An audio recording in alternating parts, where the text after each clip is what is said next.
დილომშვიდობისა, მოგესალმებით. დღეს 13 ნოემბერია, ხუთშაბათი დღე, დილის 9:30 და ეთერშია გადაცემა დილის ტალღა. სტუდიაში 2 საათის განმავლობაში მე დემე ზოიძე და ანა შამილაძე ვიქნებით თქვენთან ერთად და მოკლედ მომდევნო კვირა.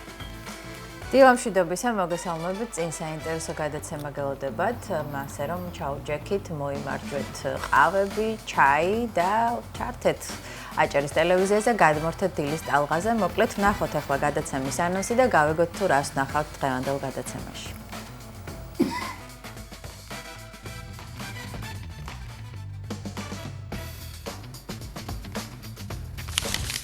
დღეს 13 ნოემბრის დილის ტალღის ეთერიდან გაიგებთ რა ხდება ფინანსურ სამყაროში. გაგაცნობთ აქციების ფასებსა და კრიპტოვალუტების გაცვლით კურსს. სპორტულ რუბრიკაში ამჯერად მუცლის არეში დაგროვებული ცხიმის მოშორებაზე ვისაუბრებთ. გაგიზიარებთ სწორ ტექნიკას, ეფექტურ სავარჯიშოებს და გავიგებთ როგორ მივახციოთ შედეგს უსაფრთხოდ და მოკლე დროში. არ გამოგრჩეთ ახალი ამბები ონლაინ სივრციდან, ცნობილი სახეების შოუ-ბიზნესის ამბები, მნიშვნელოვანი აღმოჩენები და პლანეტის ყველაზე გამორჩეული მოვლენები რუბრიკაში ვებ-სიახლეები. გაგიზიარებთ უმარტივესი კექსის რეცეპტს არაჟნით რუბრიკაში შენი კერძი. გადაცემის მეორე ნაწილში დაელოდეთ დილის ტალღის სინოპტიკოს კობა ფარტენაძეს და გაიგეთ 13 ნოემბრის ამინდის უთუარი პროგნოზი. დღეს სიკეთის საერთაშორისო დღეა. სტუმრებთან ერთად ვისაუბრებთ საქველმოქმედო კონცერტზე, რომელიც ტაძრის ასაშენებლად გაიმართება. კონცერტამდე კი სტუდიაში პატარა ბასტი ბუბუელები გვიმღერებენ. არ გამოგრჩეთ დილის რადიო ტალღებითა და საინტერესო სტუმრებით. რუბრიკა მეზღვაურის დღიური ნავთობტერმინალის ცენტრალურ ლაბორატორიას ეწვია, ადგილს, სადაც ნავთობისა და ნავთობ პროდუქტების ანალიზი ხდება. გადაცემის მესამე ნაწილში ზოგისთვის ადრე გაღვიძება გმირობის ტოლფასია, ზოგისთვის კი ეს ბუნებრივი ჩვევა. ჩვენ ქუჩაში ადამიანებს ვკითხეთ, როგორ ახერხებენ ისინი დილიდანვე ხნეთ და კარგხასიათზე ყოფნას. დაელოდეთ ჩვენს ქუჩის გამოკითხვას. გადაცემას დავასრულებთ მუსიკალური კლიპის პრემიერით. წარმოგიდგენთ 14 წლის ელენე ბოლქვაძის ახალ სიმღერას, როგორი იყო ახალ კომპოზიციაზე და კლიპის გადაღებაზე მუშაობა. სტუდიაში სტუმრებთან ერთად გავიგებთ.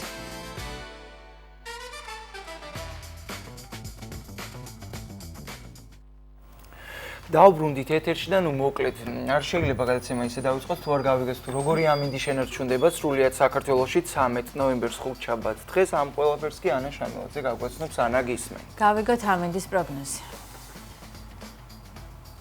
დღეს ბათუმში 18 გრადუს სითბო იქნება, დღის მაქსიმალური ტემპერატურა და ხანმოკლე წვიმაც შეინიშნება.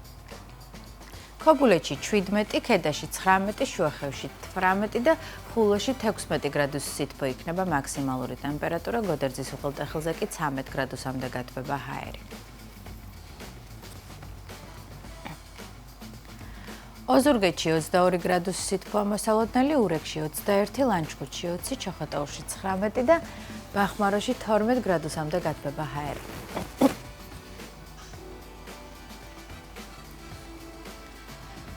ფოთში 19 გრადუსი, ანაკლიაში 17, სოხუმში 17 და ზუგდიდში 20 გრადუსამდე გათბება ჰაერის ტემპერატურა. კოპიტნარსა და ქუთაისში 24 გრადუსი იქნება დღის მაქსიმალური ტემპერატურა, საირმეში კი 19 გრადუსია ნავარაუდები. მესტიაში 14, ბორჯომში 19, ბაკურენში 15 და აბასთოემანში 17 გრადუსი სითბო იქნება დღის მაქსიმალური ტემპერატურა.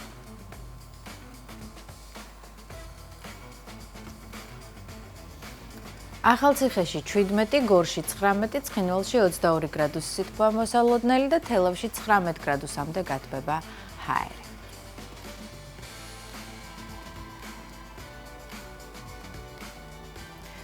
თბილისში კი 22 გრადუსი სითბო იქნება დღის მაქსიმალური ტემპერატურა. ასეთია ამინდის პროგნოზი. უფრო ვრცლად ცოტა მოგვიანებით კობა ფარტენაძე ისაუბრებს. მადლობა ანა, ჩვენ კი უნდა გავაგრძელოთ გადაცემა საინტერესო რუბრიკით, უნდა გავიგოთ ვალუტის ოფიციალური კურსი, ასევე გადავხედოთ რა ხდება კრიპტო სამყაროში, მოკლედ ბიზნეს მიმოხილვა მცირედი რამდენიმე წამში ჩვენს ეთერში.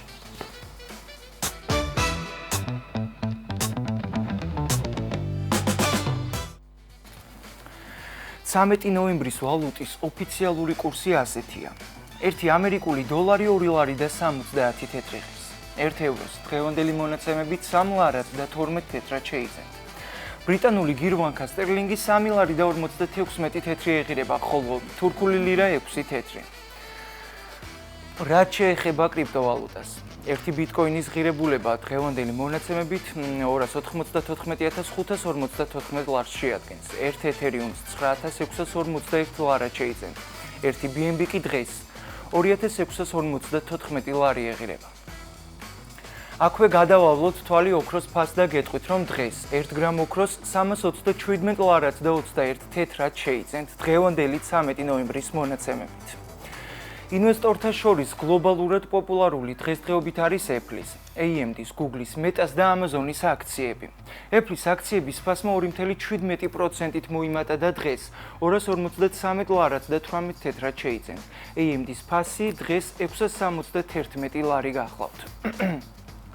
აქვე გადავალოთ Google-ის აქციების ფასს და გეტყვით, რომ დღეს 787 ლარი და 86 თეთრი ეღირება. Meta-ს ფასი დღეის ჩათვლით 1692 ლარი და 90 თეთრია, ხოლო Amazon-ის აქციების ფასი 672 ლარს და 71 თეთრს შეადგენს. ახლა კი დრო მინდა დაუთმოს საწვავის ფასს და გადავხედოთ ერთად. დღეს სუპერი 2 ლარი და 99 თეთრი ეღირება. პრემიუმი 2 ლარი და 79 თეთრი. რეგულარი დღეს 2 ლარი და 59 თეთრი ეღირება. დიზელი 2 ლარი და 59, ევროდიზელი კი 2 ლარი და 79 თეთრი. დავიწყოთ დილა ახალი ციფრებით. სწორედ რომ ასეთი იყო მცირე ბიზნეს მიმოხილვა დილის ტალღის პირდაპირ ეთერში. ჩვენ კი საინტერესო თემით უნდა გავაგზავნოთ გადაცემა დილის ვარჯიშების დრო მოვიდა ჩვენი კოლეგა ლილიანა საითაძე. მუცლის პრესი უნდა გვასწავლის მართლად. ლილიანას რუბრიკა ჩვენს ეთერში მოძრაობის დროა.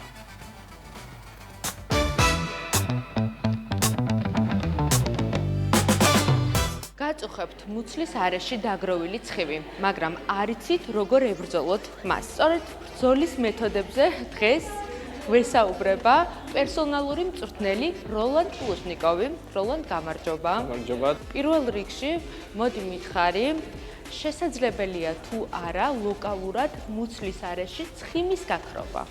ლოკალურად ნებისმიერ ჩვენი სხეულის წერტილში ცხიმის გაქრობა შეუძლებელია, იმიტომ რომ ცხიმის პროცენტული მაჩვენებელი ერთდროულად იკლებს ჩვენ ორგანიზმში. ვერ ვაკონტროლებ კონკრეტულად რომელი რაიონიდან. ანუ ლოკალურად მუცლის ცხიმის წვა არ ხდება? ლოკალურად არ ხდება. მე თუ გავაკეთებ უშუალოდ პრეს მუცლის ვარჯიშს, მხოლოდ მუცელი არ დამაკლდება. თუ გააკეთებ პრესის ვარჯიშებს, ამ შემთხვევაში ძირითადად შენი აქცენტი იქნება მუცლის პრესის გამაგრებაზე და არა ცხიმის წვაზე მუცლის არეში. მაშინ რა არის ეფექტური მუცლის არეში ცხიმის წვისთვის? პირველი, ყველაზე მნიშვნელოვანი არის ჯანსაღი ძილი. რატომ? იმისთვის რომ მოხდეს ჩვენი ორგანიზმის სწორი აღდგენა, გქონდეს კარგი მეტაბოლიზმი და ვაზროვნებდეთ საღად დღის განმავლობაში. შემდეგში არის მნიშვნელოვანი კალორიული დეფიციტი და მესამე არის სწორად შერჩეული ვარჯიშის გეგმა და ვარჯიში. კალორიული დეფიციტი. კალორიულ დეფიციტში იგულისხმება ის, რომ დღის განმავლობაში უნდა დავხარჯოთ იმაზე მეტი კალორია, ვიდრე ვიღებთ, რაც პირდაპირ პროპორციულია წონის კლებასთან. თუმცა მხოლოდ ეს საკმარისი არ არის, თუ ჩვენ გვინდა ხარისხიანი ფორმები, უნდა ვიკვებოთ სწორად.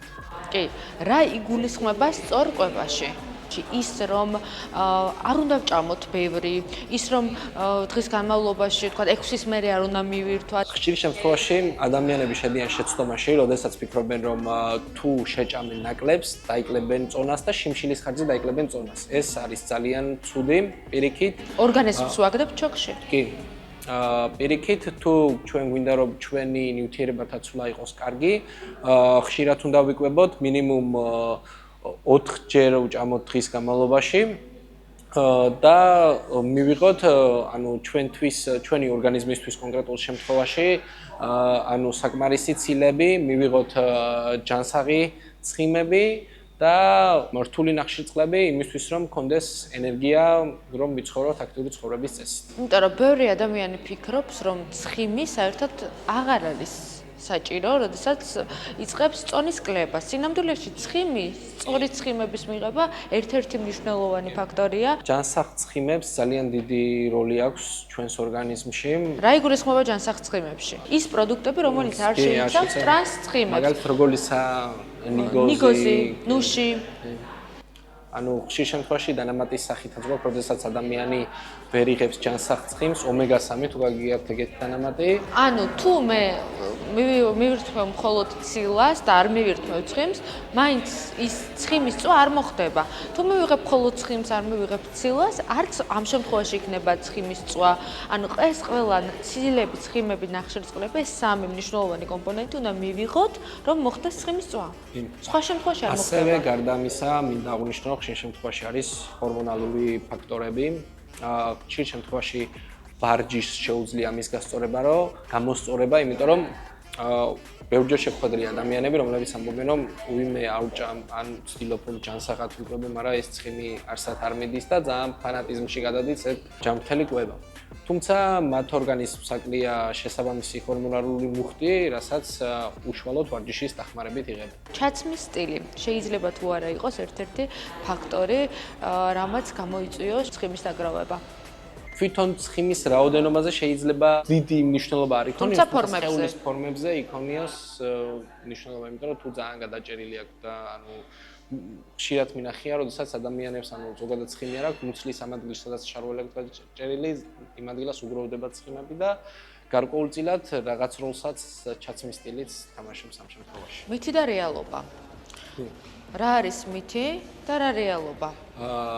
მითი არის ის, რომ თუ ვაკეთებთ ბევრ მუცლის ვარჯიშებს, თუმცა მუცლის პრეს, ეს შეამცირებს მუცლის ცხიმის რაოდენობას მუცლის არეში. თუმცა ეს არის მითი, იმიტომ რომ ამ შემთხვევაში ჩვენ უშუალოდ ვამაგრებთ მუცლის კუნთებს და არ მიმდინარეობს მუცლის ცხიმის წვა უშუალოდ მუცლის არეში. მაშინ როლანდ, რა საჭიროა პრესის ვარჯიშები? მუცლის პრესის ვარჯიშები არის თუ ფიზიოლოგიურად ავხსნით, რისთვის გვჭირდება ზოგადად მუცლის კუნთები და ზოგადად კორი მთლიანად, იმისთვის რომ დაიჭიროს ჩვენი ხერხემალი. თუმცა ხშირ შემთხვევაში, როდესაც ადამიანები მოდიან ჩემთან სავარჯიშოდ, ანუ ბევრისთვის არის ის მომენტი, რომ მათ უნდათ რომ ქონდეთ რელიეფური მუცლის პრესი, რომ ლამაზად გამოიყურებოდეს და ამ შემთხვევაში მათ გარდა სხვა ვარჯიშებისა, რომელსაც მათი მიზნებიდან გამომდინარე ვაკეთებთ, ასევე ვაკეთებთ მუცლის პრესის ვარჯიშებსაც, რომლებიც მათ ეხმარება რელიეფული ლამაზი მუცლის გამოკვეთაში. რომ შევაჯამოთ პრესის ვარჯიშებით მუცლის ცხიმს ვერ დავწვავთ. ვერ დავწვავთ, თუმცა გავიმაგრებთ მუცლის კუნთებს, ხო და ახლა უკვე იმის დროა, რომ გავამაგროთ ჩვენი მუცლის კუნთები, შევმატოთ ჩვენ თავს უფრო მეტი თავდაჯერებულობა. დავიწყოთ. რა შეიძლება გავაკეთოთ სახლის პირობებში? ახლა გაჩვენებთ ვარჯიშებს სახლის პირობებში, რომლებიც დაგოეხმარება იმაში, რომ გქონდეს რელიეფური პრესი. პირველ რიგში ვიწყებთ მუცლის სტაბილიზაციას, ბევრისთვის კარგად ნაცნობი პლანკით, თუმცა თუ პლანკას ვერ ვაკეთებთ, საწყის ეტაპზე შეგვიძლია დავნიშნოთ ერთი წუთი და ვიყოთ დაახლოებით ესეთ პოზიციაში რა, რათა ამ შემთხვევაში ჩვენი კორის კუნთები არის დაჭიმული. დამწყებ ლეველზე საკმარისია თითო წუთით ვაკეთოთ დაახლოებით 2-3 მისვლა, წუთს ვისვენებთ, წუთი ვართ ესეთ პოზიციაში. ხოლო როდესაც უკვე გვიმარტივდება ეს ვარჯიში, შემდგომში უკვე გადავდივართ პლანკას. ჩერდებით ასე წუთი, წუთნახევარი ფიზიკური შესაძლებლობებიდან გამომდინარე. დაახლოებით ასე. ეს ვარჯიში გვეხმარება იმაში, რომ გქონდეს ძლიერი მუცლის პრესი და ასევე სტაბილიზაციაშიც გვეხმარება. შემდეგი ვარჯიშებია დამწყებთათვის, ისევ ვიმყოფებით იგივე პოზიციაში. ხელები გვაქვს ასე და ხელი მიგვაქვს ხართ. საპირისპირო ხართ. ამის გაკეთებაც შეგვიძლია დაახლოებით 15-20 ჯერ თუ ვართ დამწყებები, ვისვენებთ 1 წუთამდე, როდესაც მაგალითად ვიბრძენით, რომ აღვდექით, ვიწყებთ მეორე და მესამე მისვლას. გარდა ამისა, შეგვიძლია ასევე ამის შემდეგ მეორე პრესის ვარჯიში ვაკეთოთ. ასე მაგალითად მუხლი მიგვაქვს საპირისპირო ხელთან. ეს ვარჯიში შეგვიძლია ვაკეთოთ თუ დამწყები ვართ დაახლოებით 10-15 ჯერ, 3 მისვლა ვისვენებთ 1 წუთამდე. შემდეგი ვარჯიში არის ჩვენთვის უკვე კარგად დაცნობი ესეთი პრესის ვარჯიში. აქაც ლეველები განსხვავდება, თუ ძალიან გვიჭირს ასე ამოსვლა, შეგვიძლია რომ ხელები არ დავეხმარო და ხელები გქონდეს სწორ მდგომარეობაში. ასევე შეგვიძლია მუხლები გქონდეს მოკეცი მდგომარეობაში, გავაკეთოთ. აქედან შეგვიძლია ავირჩიოთ ერთ-ერთი და ესეც რა დაახლოებით ფიზიკური მდგომარეობიდან გამომდინარე 15-20 ჯერ გავაკეთოთ, ესეც 2-3 მისვლა. შემდგომში ასევე შეგვიძლია ვიყოთ ამ პოზიციაში, ფეხები გავასწოროთ. ხშირ შემთხვევაში ამბობენ რომ ეს გავრცელებული მითი იყო რომ ეს ვარჯიშები მუშაობს ქვედა მუცლის პრესზე, თუმცა მუცლის პრესი მუშაობს ერთიანად. აი ეს ვარჯიშების დაახლოებით შეგიძლიათ გააკეთოთ თუ დამწყები ხარ დაახლოებით 15-20 ჯერ. ესეც 3 მისვლა საკმარისი იქნება და მესამე ვარჯიში ფეხები შეგვიძლია გქონდეს ოდნავ წამოწეულ მდგომარეობაში და ხელით ვეხებით, რაც დამწყებისთვის ცოტა შედარებით რთულია. ამიტომ დაახლოებით 10 განმეორება 3 მისვლა იქნება საკმარისი.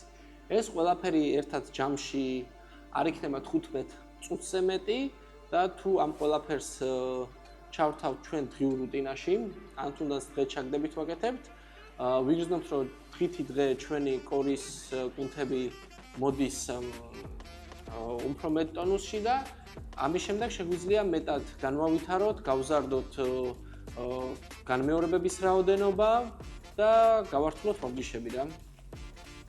ეს არის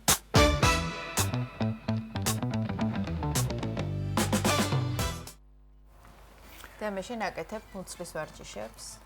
ნუ შიგადაში კი ეხლა აღმოვაჩინე შიგადაში კარგია. ერთ-ერთ საიტზე ესე ვთქვათ სარბენი ბილიკის მსგავსი, რომელიც ყველა კუნძს ამუშავებს და შესაძლებელია რომ ის გამოვიწერო და ის დამეხმარება მე ხო. კარგი აზრია, მაგრამ როცა სახლში გაქვს უფრო ზარმაცი ხარ, ხო იცი? ხო, გავტესტავ და ვნახოთ. გატესტე და გამაგებინე. შევიხედოთ ახლა ინტერნეტში და ვნახოთ, კიდევ იქნებ რაიმე საინტერესო იყიდება. შეიძლება გამოვიწეროთ. საინტერესო. ვებსიახლეები დილის ტალღაში.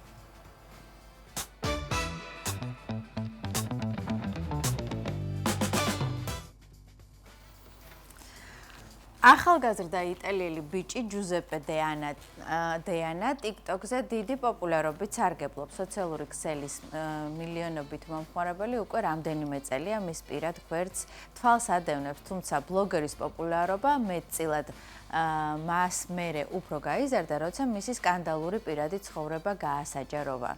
ჯუზეპე ამტკიცებდა, რომ 2022 წელს მაისიდან რომანტიკული ურთიერთობა ჰქონდა 79 წლის მილინა გატასთან. ქალი მასზე 57 წლით უფროსია. ამ განცხადებამ აჟიოტაჟი გამოიწვია, წყვილს ყველა აკრიტიკებდა. ზოგი მათ ურთიერთობას საზისხარს და გულის ამბრებს უწოდებდა. ზოგიც კი თვლიდა, რომ ეს ყველაფერი კანონისთვის შეუსაბამო იყო.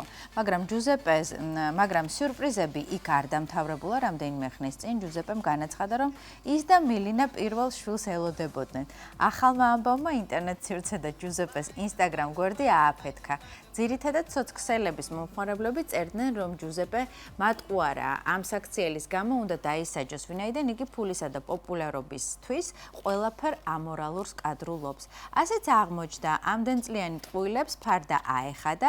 ერთ-ერთ ბოლო ინტერვიუში ჯუზეპემ აღიარა, რომ ეს კონტენტი ონლაინ პოპულარობისთვის შექმნა. ეს ვიდეოები და რომანტიული განცხადებები მილინასა და მისი ურთიერთობის შესახებ ერთი დიდი ტყუილი იყო და სინამდვილეში ქალი, რომელსაც მის საყვარელ ქალად ასახებდა, ბლოგერის ბებია იყო. ჯუზეპე დაანა TikTok-სა და Instagram-ზე ახლაც აქტიურ მოღვაწეობას ეწევა და რა თქმა უნდა, ახლაც მილინასთან ერთად გადაღებულ ვიდეოებს აქვეყნებს. თუმცა მართლა ბებია თუ ჯუზეპეს შეყვარებული მილინა, ჯერ ოფიციალური დადასტურება ინტერნეტ მომხმარებელმა ვერ მოიპოვა.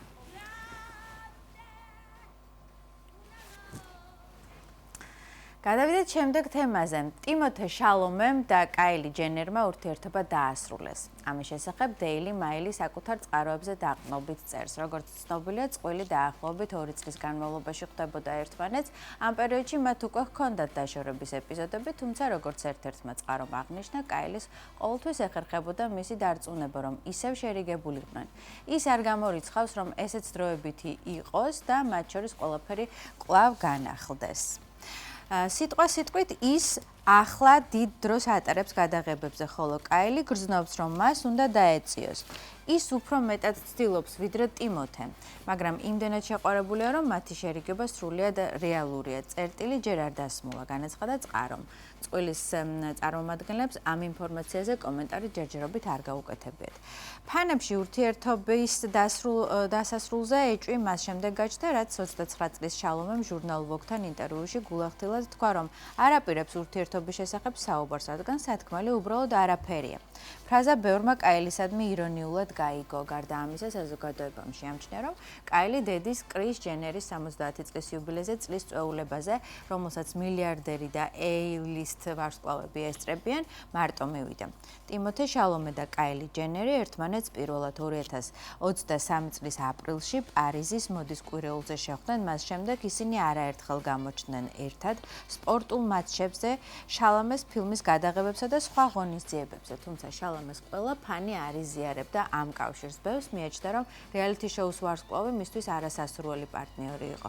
კაილის 2 შვილი ჰყავს ყოფილი ბოიფრენდისგან, რეპერ ტრევის სკოტისგან, ხოლო შალომეს ადრე რომანი ჰქონდა მადონას შვილ ლურდესთან და ჯონი დეპის ქალიშვილ ლილი როუზ დებთან. გადავიდეთ შემდეგ თემაზე. მია გოთი ახალი თაობის ვარსკვლავად და საშინელებათა ჟანრის დედოფლად აღიარა მსოფლიოს კინოინდუსტრიამ. მია გოთმა ლარს ფონ ტრიერთან და ლუკა გუადინოსთან იმუშავა. ჰოლივუდი პირველივე მცდელობით დაიპყრო და არაერთ კინოფესტივალზე გამოჩნდა. ტაი უესტის მაქსინეში X ტრილოგიის დასკვნით ფილმში მია სენსიტიურ ფსიქოტიპ სადისტს განასახიერებს. შესაბამისად, ამ ბრიტანელ მსახიობს ჩვენი დროის საშინელებათა ჟანრის მთავარი რაინდი უწოდეს. მია ჯიპსი მელო და სილვა გოთი 1993 წელს ლონდონში დაიბადა. დედა ბრაზილიელია, მამა კანადელი. ცხოვრების პირველი 5 წელი მიამ ბრაზილიაში გაატარა, სადაც მის აღზრდაში ბებიაც მონაწილეობდა. მარია გლადისი, თეატრისა და ბრაზილიური ტელესერიალების მსახიობი, იგი თამაშობდა სერიალში მშვენიერი სილამაზე. 13 წლის ასაკში მია ლონდონში მუსიკალურ ფესტივალზე მოდელის სკაუტმა შენიშნა, ხოლო 15 წლის ასაკში ხელი მოაწერა Storm is სააგენტოსთან, იღებდა ფოტოებს სავაჭრო კატალოგებისთვის, თუმცა ლუქს ბრენდების კამპანიებში ვერ ხვდებოდა. მისი კინოდებიუტი ლარს ფონ ტრიერის წყალობით შედგა. მია გოთი და შარლოტ განსბურგ ფილმში ნიმფომანი ნაწილი 2. 18 წლის მია ნიმფომანიაკის მეორე ნაწილის კასტინგზე მივიდა. ლარს ფონ ტრიერმა სთხოვა გაეხადა ტანსაცმელი, წარმოედგინა, რომ მისი კატა მოკვდა და წაეკითხა ტექსტი. მიუხედავად უხერხულობისა, მია სრულიად გადაეშვა როლში. გადაღების ბოლოს მართლა მეგონა, რომ კატა აღარ მყავდა. ვფიქრობდი მასზე როგორც ოჯახის წევრზე და სრულიად დაცარიელებული ვიყავი. ტრიერისთვის შთამბეჭდავი აღმოჩნდა და მაშინვე მისცა როლი ის ასახიერებს მარტოსულ სენსიტიურ გოგონას, ის რომელიც სწრაფად მიეჯაჭვება მთავარ გმირს, შარლოტ განსბურგს. სწორედ იქ შეხვდა მსახიობ შაი ლაბაფს, რომელზეც შემდეგ იქორწინა და შვილი გაუჩნდა. გოთი დღემდე ამბობს, რომ ეს იყო მისი ცხოვრების საუკეთესო კინოდებიუტი. ლარსი უნიკალური რეჟისორია, მასთან და იმ საოცარ მსახიობებთან მუშაობამ ბევრი მასწავლა. ეს ერთ-ერთი ყველაზე ძვირფასი გამოცდილებაა ჩემთვის. მოკლედ, იგი კიდევ არაერთ პროექტში აპირებს მონაწილეობის მიღებას და შეგახსენებთ, რომ მას ჰოლივუდმა ახალი თაობის ვარსკვლავი და საშინელებათა ჟანრის დედოფალი უწოდა. ასეთ საინტერესო ამბებია ვებში. ჩვენ კი ახლა შევიხედოთ სამზარეულოში და ვნახოთ თუ რა მოგვიმზადა ჩვენმა კოლეგა ქეთა თხილაიშვილმა ამჯერად რუბრიკა შენი კერძი დილის ტალღაში.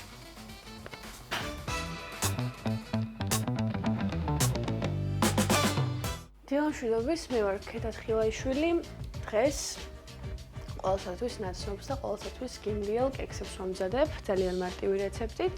დღევანდელი კექსებისთვის დაგჭირდება შემდეგი ინგრედიენტები: 2 ცალი კვერცხი, ვანილი, გამომხმარებელი ზეთი, ფქვილი, არაჯანი, შაქარი და აქ მაქვს ცეთი ფორმები, რომელიც არ იკრავს ცომს და გირჩევთ, რომ იყიდოთ და აქ მომზადოთ კექსები. მოდი დავიწყოთ უკვე ცომის გაკეთება. პირველ რიგში ჩავატეხოთ 2 ცალი კვერცხი.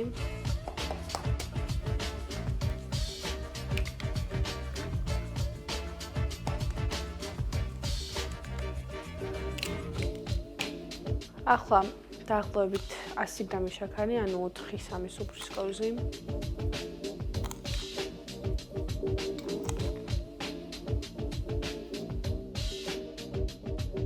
შაქარი და კვერცხი კარგად ავურიოთ ერთმანეთში.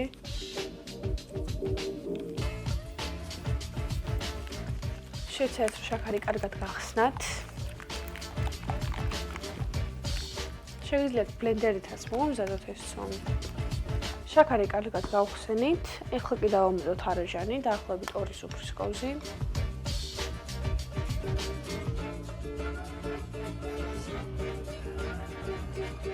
ესეც კარგად ავურიოთ ხა. ახლა დავამატოთ დაახლოებით 3 სუფრის კოვზი ფქვილი, ან 4-ით შეიძლება. ნელ-ნელა დავამატებ, ჯერ 2-ს დავამატებ. რო ერთიანად რო ფქვილს ამატებთ ხოლმე მასაში, იქმნება რაღაცა ქვები, აი ესეთი ცომში, ამიტომ მაგას რო ავარიდოთ თავი, ნელ-ნელა ჩავყაროთ ფქვილი.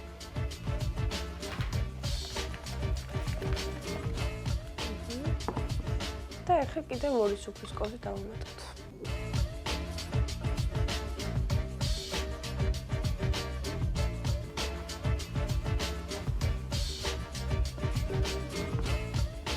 ესეთი სქელი მასა უნდა ვიღოთ. ესეთი უნდა იყოს კექსის ცომი. ახლა კი შეგვიძლია გადავიდეთ ვანილზე. ვანილი 1 შეპრა მთლიანად უნდა.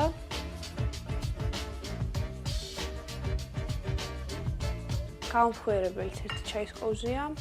ნუ ესეც დაახლოებით მთლიანი შეპრა არის. და 80 მილილიტრი ზეთი. ეხლა ამასაც კარგად აურიეთ. ყველაფერი ნუ უკვე შეეცადეთ, რომ ერთმანეთში გახსნათ კარგად, რომ ერთგვაროვანი მასა მიიღოთ. მასა მივიღეთ. ეხლა უნდა გავამზადოთ ფორმები.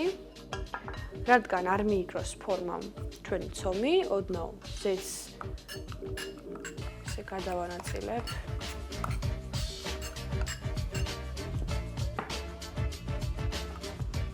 კუთხეებში წავუსვით.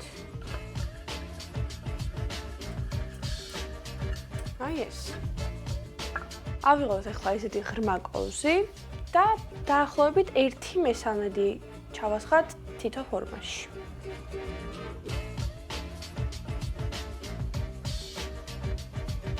აი ეს.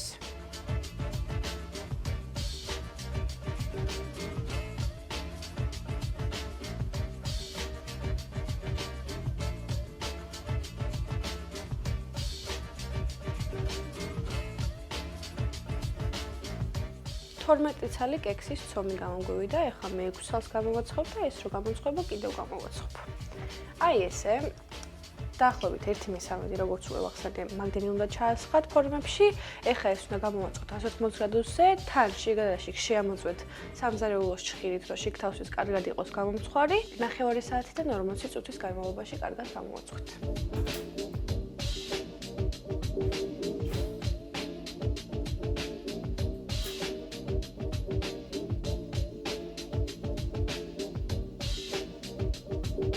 კექსები გამოცხვა, გამოიყურებენ ნახეთ რა ლამაზად, თითქოს შოკოლადის მაფინებია.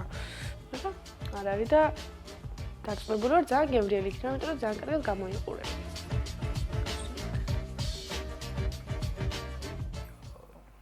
გემრიელი იქნება, დარწმუნებული ვარ ძალიან. მადლობა ქეთა, ჩვენ კი უნდა გავაგრძელოთ გადაცემა ახლა. თბილისის დროით ზუსტად 9 საათი შესრულდა და უნდა გავიგოთ. რა ხდება საქართველოში და საქართველოს ფარგლებს გარეთ. პირდაპირ ეთერში ჩვენი კოლეგა სულხან წოლუკიძე შემოგვიერთდება. დილამშვიდობის. დილამშვიდობისა კოლეგებო. დილამშვიდობის. მოგესალმებით ჩვენს ერთგულ მაყურებელს. დღეს 9 საათია და ახალი ამბების დროა.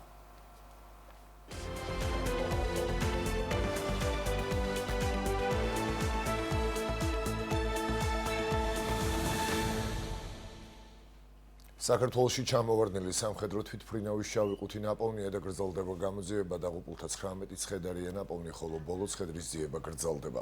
თურქეთის პრეზიდენტი რეჯეფ თაიფ ერდოღანი აცხადებს, რომ ამ პროცესის განმავლობაში უპირველეს ყოვლისა აზერბაიჯანის პრეზიდენტ ალიევს და შემდეგ საქართველოს პრემიერ-მინისტრ კობახიძეს ესაუბრა.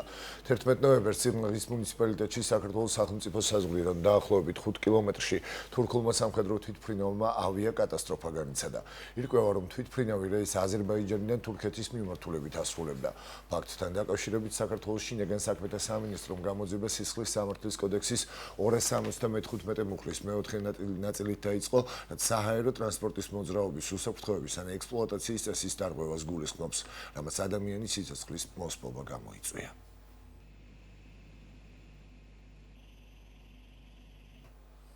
თურქეთის პრეზიდენტს სატელეფონო ზარით სამძიმარი გამოუცხადა საქართველოს პრეზიდენტმა მიხეილ ყავლაშვილსა და ერდოღანს შორის დიალოგი თურქეთის საჰაერო ძალების სამხედრო სატვირთო თვითმფრინავის ჩამოვარდნას შეეხებოდა, რა დროსაც განიხილეს მიმდინარე ძებნა-შველის ღონისძიებებიც. პრეზიდენტებს შორის სატელეფონო საუბრის შესახებ თურქეთის პრეზიდენტის კომუნიკაციების დირექტორატის განცხადებაში აღნიშნული.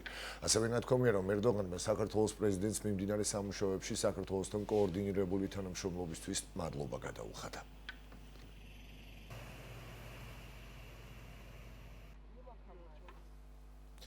საქართველოს ყოფილი პრეზიდენტი მიხეილ სააკაშვილი კლინიკა ვივამედიდან ნომერ მე-12 პენიტენციურ დაწესებულებაში დააბრუნეს, სადაც სასჯელის მოხდა საერთო წესით გააგრძელებს. პენიტენციური სამსახური განმარტავს, რომ ვინაიდან მიხეილ სააკაშვილის ჯანმრთელობის მდგომარეობა არის დამაკმაყოფილებელი და მას აღარ ესაჭიროება სტაციონალური მკურნალობა, კლინიკიდან გამოწერეს. სააკაშვილი კლინიკაში 2022 წლის 12 მაისს გადაიყვანეს, სადაც ის ამ დრომდე იმყოფებოდა და მიეწოდებოდა შესაბამისი სამედიცინო მომსახურება. პაციენტის პენიტენციურ დაწესებულებაში დაბრუნება ხორციელდება მისი ჯანმრთელობის მდგომარეობის გათვალისწინებით მკურნალი ექიმის გადაწყვეტილებების საფუძველზე, ნათქვამია სპეციალური პენიტენციური სამსახურის განცხადებაში. საქართველოს საპატრიარქო არქიმანდრიტ ილიასთან დაკავშირებით მცხეთა თბილისის ეპარქიული კომისიის დასკვნას აქვეყნებს. როგორც კომისიის დასკვნაში აღნიშნული, კომისიამ საქართველოს კათოლიკოს პატრიარქს არქიმანდრიტ ილიასთვის მღვდელთმოქმედების შეჩერების შუამდგომლობით მიმართა, ვიდრე არ გამოავლენს გულწრფელ სინანულს. განცხადების თანახმად არქიმანდრიტ ილია დაბარებული იყო ტახტის მოსაყდრე მიტროპოლიტ შიოსთან პატრიარქის ქორეპისკოპოს მიტროპოლიტ თეოდორესთან და დარიგების მიუხედავად მან თავისი პოზიციის გამართლება განაგრძო. სწორედ ეს გახდა მიზეზი კომისიის შექმნის, რომელმაც პატრიარქს არქიმანდრიტ ილიასთვის მღვდელთმოქმედების შეჩერების შუამდგომლობით მიმართა.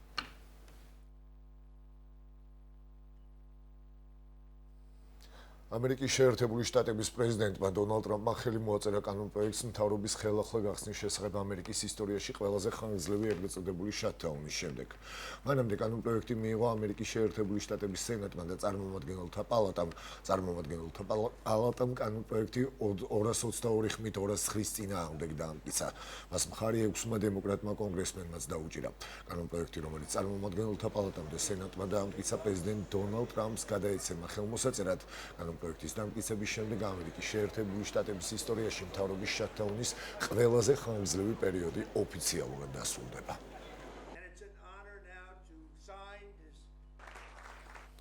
კომუნიკაციების კომისიაში რადიო მაუწყებლების წარმომადგენლებთან სამუშაო შეხვედრა გაიმართა, რომელიც კერძო რადიო მაუწყებლებისთვის ლიცენზირების პროცესის გამარტივების შესახებ კომკომის ინიციატივის წარდგენასა და განხილვას ემსახურებოდა. ინიციატივის თანახმად მაუწყებლობის ზონების რაოდენობა 15-დან 28-მდე გაიზრდება, რაც თითოეული ზონის ტერიტორიას შეამცირებს. ამასთან რადიო მაუწყებლებს მიეცემათ საშუალება გადაცემების შეძენისა და განთავსების ოპტიმალური ვარიანტი შეარჩიონ. ცვლილება მაუწყებლებისთვის მეტად მოქნილ პირობებს შექმნის და საინვესტიციო ხარჯების დაზოგვას ხელს შეუწყობს. საქართველოში მოქმედი რადიო მაუწყებლების წარმომადგენლებს და გავაცანით კომუნიკაციების კომისიის ინიციატივა, რომლის თანახმადაც გვინდა რომ რადიო ლიცენზიების მიღების პროცესი გავამარტივოთ, რაც რადიოებს მისცემთ შესაძლებლობას დაზოგონ ინვესტიციები და მარტივად შეძლონ მაუწყებლობის განვითარება კონკრეტული რეგიონებისა და ზონების მიხედვით. პროექტი, რომელიც დღეს კომისიამ წარმოადგინა რადიო მაუწყებლებთან, მნიშვნელოვნად შეამცირებს იმ ხარჯებს და ინვესტიციის აუცილებლობას, რომელიც 2021 წელს მიღებული დადგენილების შესაბამისად უნდა განგვეხორციელებინა. ბუნებრივია მისასალმებელია, რომ რადიო მაუწყებლების დამოკიდებულება და ესე ვთქვათ, სექტორის მდგომარეობა გათვალისწინებული იქნა.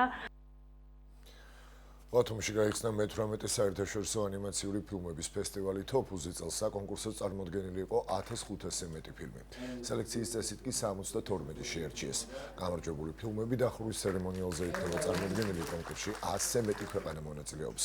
მაშინ მონაწილეობენ როგორც პროფესიონალი, ისე მოყვარული ანიმატორები.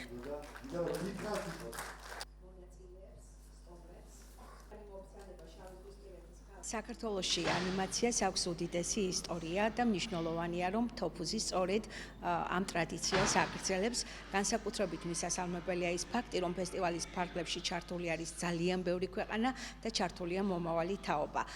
ეს არის ძალიან მნიშვნელოვანი. კულტურის სამინისტრო მსგავს პროექტებს, რომელიც ქვეყნის ცნობადობას ამაღლებს, რომელიც მომავალი თაობაში ზრდის მოტივაციას ამ მიმართულებით ყოველთვის უჭერდა და დაუჭერს მხარს. თოფუზს აქვს ძალიან დიდი ისტორია და აქვს მომავალი. წლევანდელი თოფუზი გამოირჩევა იმით, რომ ფესტივალზე წელს ძალიან ბევრი ბავშვი ყავს საქართველოს სხვადასხვა რეგიონებიდან.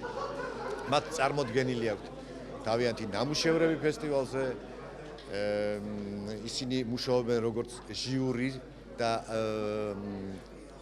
ფესტივალის დახურვის დღეს გამოავლენენ გამარჯვებულ საუკეთესო საბავშვო ფილმს და საუკეთესო ფილმს ბავშვების მიერ შექმნილს. აგრეთვე ფესტივალზე არის წარმოდგენილი მთავარი ჟიური და ახალგაზრდული ჟიური, ეს საერთაშორისო ჟიური, რომელიც დაკომპლექტებულია ანიმაციური კინოს პროფესიონალებით. ეს არასდროს არ წარმომიდგენია და იმედია, ოდესმე შევძლებდა ჩემს შექმნილ ისტორიებს, ფილმებს რამენერად გადმოვცემ. ყველა ხალხს ჩემი აზრების გადმოცემით უჩვენებამ ხალხს და იმედია მათგანაც პატივისცემას და სიყვარულს მივიღებ. ეს იყო ჩემს ხელთ არსებული ბოლო ინფორმაცია. მომდევნო გამოშვებით კი პირდაპირ ეთერში 10 საათზე დავბრუნდებით, ასე რომ დაგველოდეთ. დროებით. მადლობა სულხან, გემშვიდობებით. ჩვენ კი უნდა გავაგრძელოთ გადაცემა და ეხლა მეორე ნაწილის ანონსი უნდა ნახოს ჩვენმა მაყურებელმა, თუ რას ნახავთ. დარჩენილ საათ ნახევარი დაგვრჩა, ხო? საათ ნახევარში და მალე დავბრუნდებით ანონსი ჩვენს ეთერში.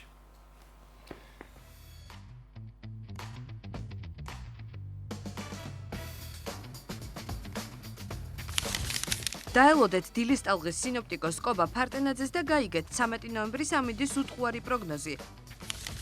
დღეს სიკეთის საერთაშორისო დღეა. სტუმრებთან ერთად ვისაუბრებთ საქველმოქმედო კონცერტზე, რომელიც ტაძრის ასაშენებლად გაიმართება. კონცერტამდე კი სტუდიაში პატარა ბასტი ბუბუელები გვიმღერებენ. არ გამოგრჩეთ დილის რადიო ტალღებითა და საინტერესო სტუმრებით. რუბრიკა მეზღვაურის დღიური ნავთობ ტერმინალის ცენტრალურ ლაბორატორიას ეწვია. ადგილს, სადაც ნავთობისა და ნავთობ პროდუქტების ანალიზი ხდება. გადაცემის მესამე ნაწილში ზოგისთვის ადრე გაღვიძება გმირობის ტოლფასია, ზოგისთვის კი ეს ბუნებრივი ჩვევა. ჩვენ ქუჩაში ადამიანებს ვკითხეთ, როგორ ახერხებენ ისინი დილიდანვე ხნეთ და კარგ ხასიათზე ყოფნას. დაელოდეთ ჩვენს ქუჩის გამოკითხვას. გადაცემას დავასრულებთ მუსიკალური კლიპის პრემიერით. წარმოგიდგენთ 14 წლის ელენე ბოლქვაძის ახალ სიმღერას, როგორი იყო ახალ კომპოზიციაზე და კლიპის გადაღებაზე მუშაობა სტუდიაში სტუმრებთან ერთად გავიგებთ.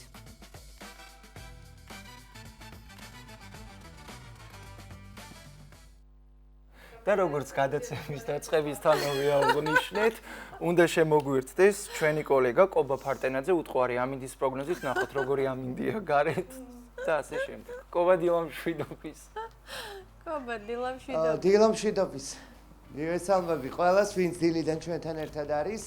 ღამის განმავლობაში ხან მოკლე წვიმა აღინიშნა, როგორც მოსალოდნელი იყო და ვფიქრობ, რომ ეს იყო ძალიან კარგი ვინაიდან დაახლოებით 10 დღის განმავლობაში ნალექი არ ყოფილა ჩვენს ქალაქში, ამიტომაც ძალიან იყო მომატებული მტვრის კონცენტრაცია ქალაქში შემოდგომაზე ეს ყველაფერი ხდება ხოლმე, ფოთლები ხმება, ამავდროულად ამ პერიოდისთვის ყოველთვის უფრო მეტი ნალექი გვაქვს, ვიდრე მაგალითად წელს არის, ამიტომაც საკმაოდ მტვრიანი დღეები გვქონდა, მაგრამ გაიწმინდა ჰაერი და დილას სულ თქვა არის მშვენიერი, ყოველ შემთხვევაში ამ დილით ესეა. ჰაერის ტემპერატურა დღეს 18-20 გრადუსამდე მოიმატებს ჩვენს ქვეყანაში და მოსალოდნელია ზოგან დღის ბოლოს მცირე წვიმა.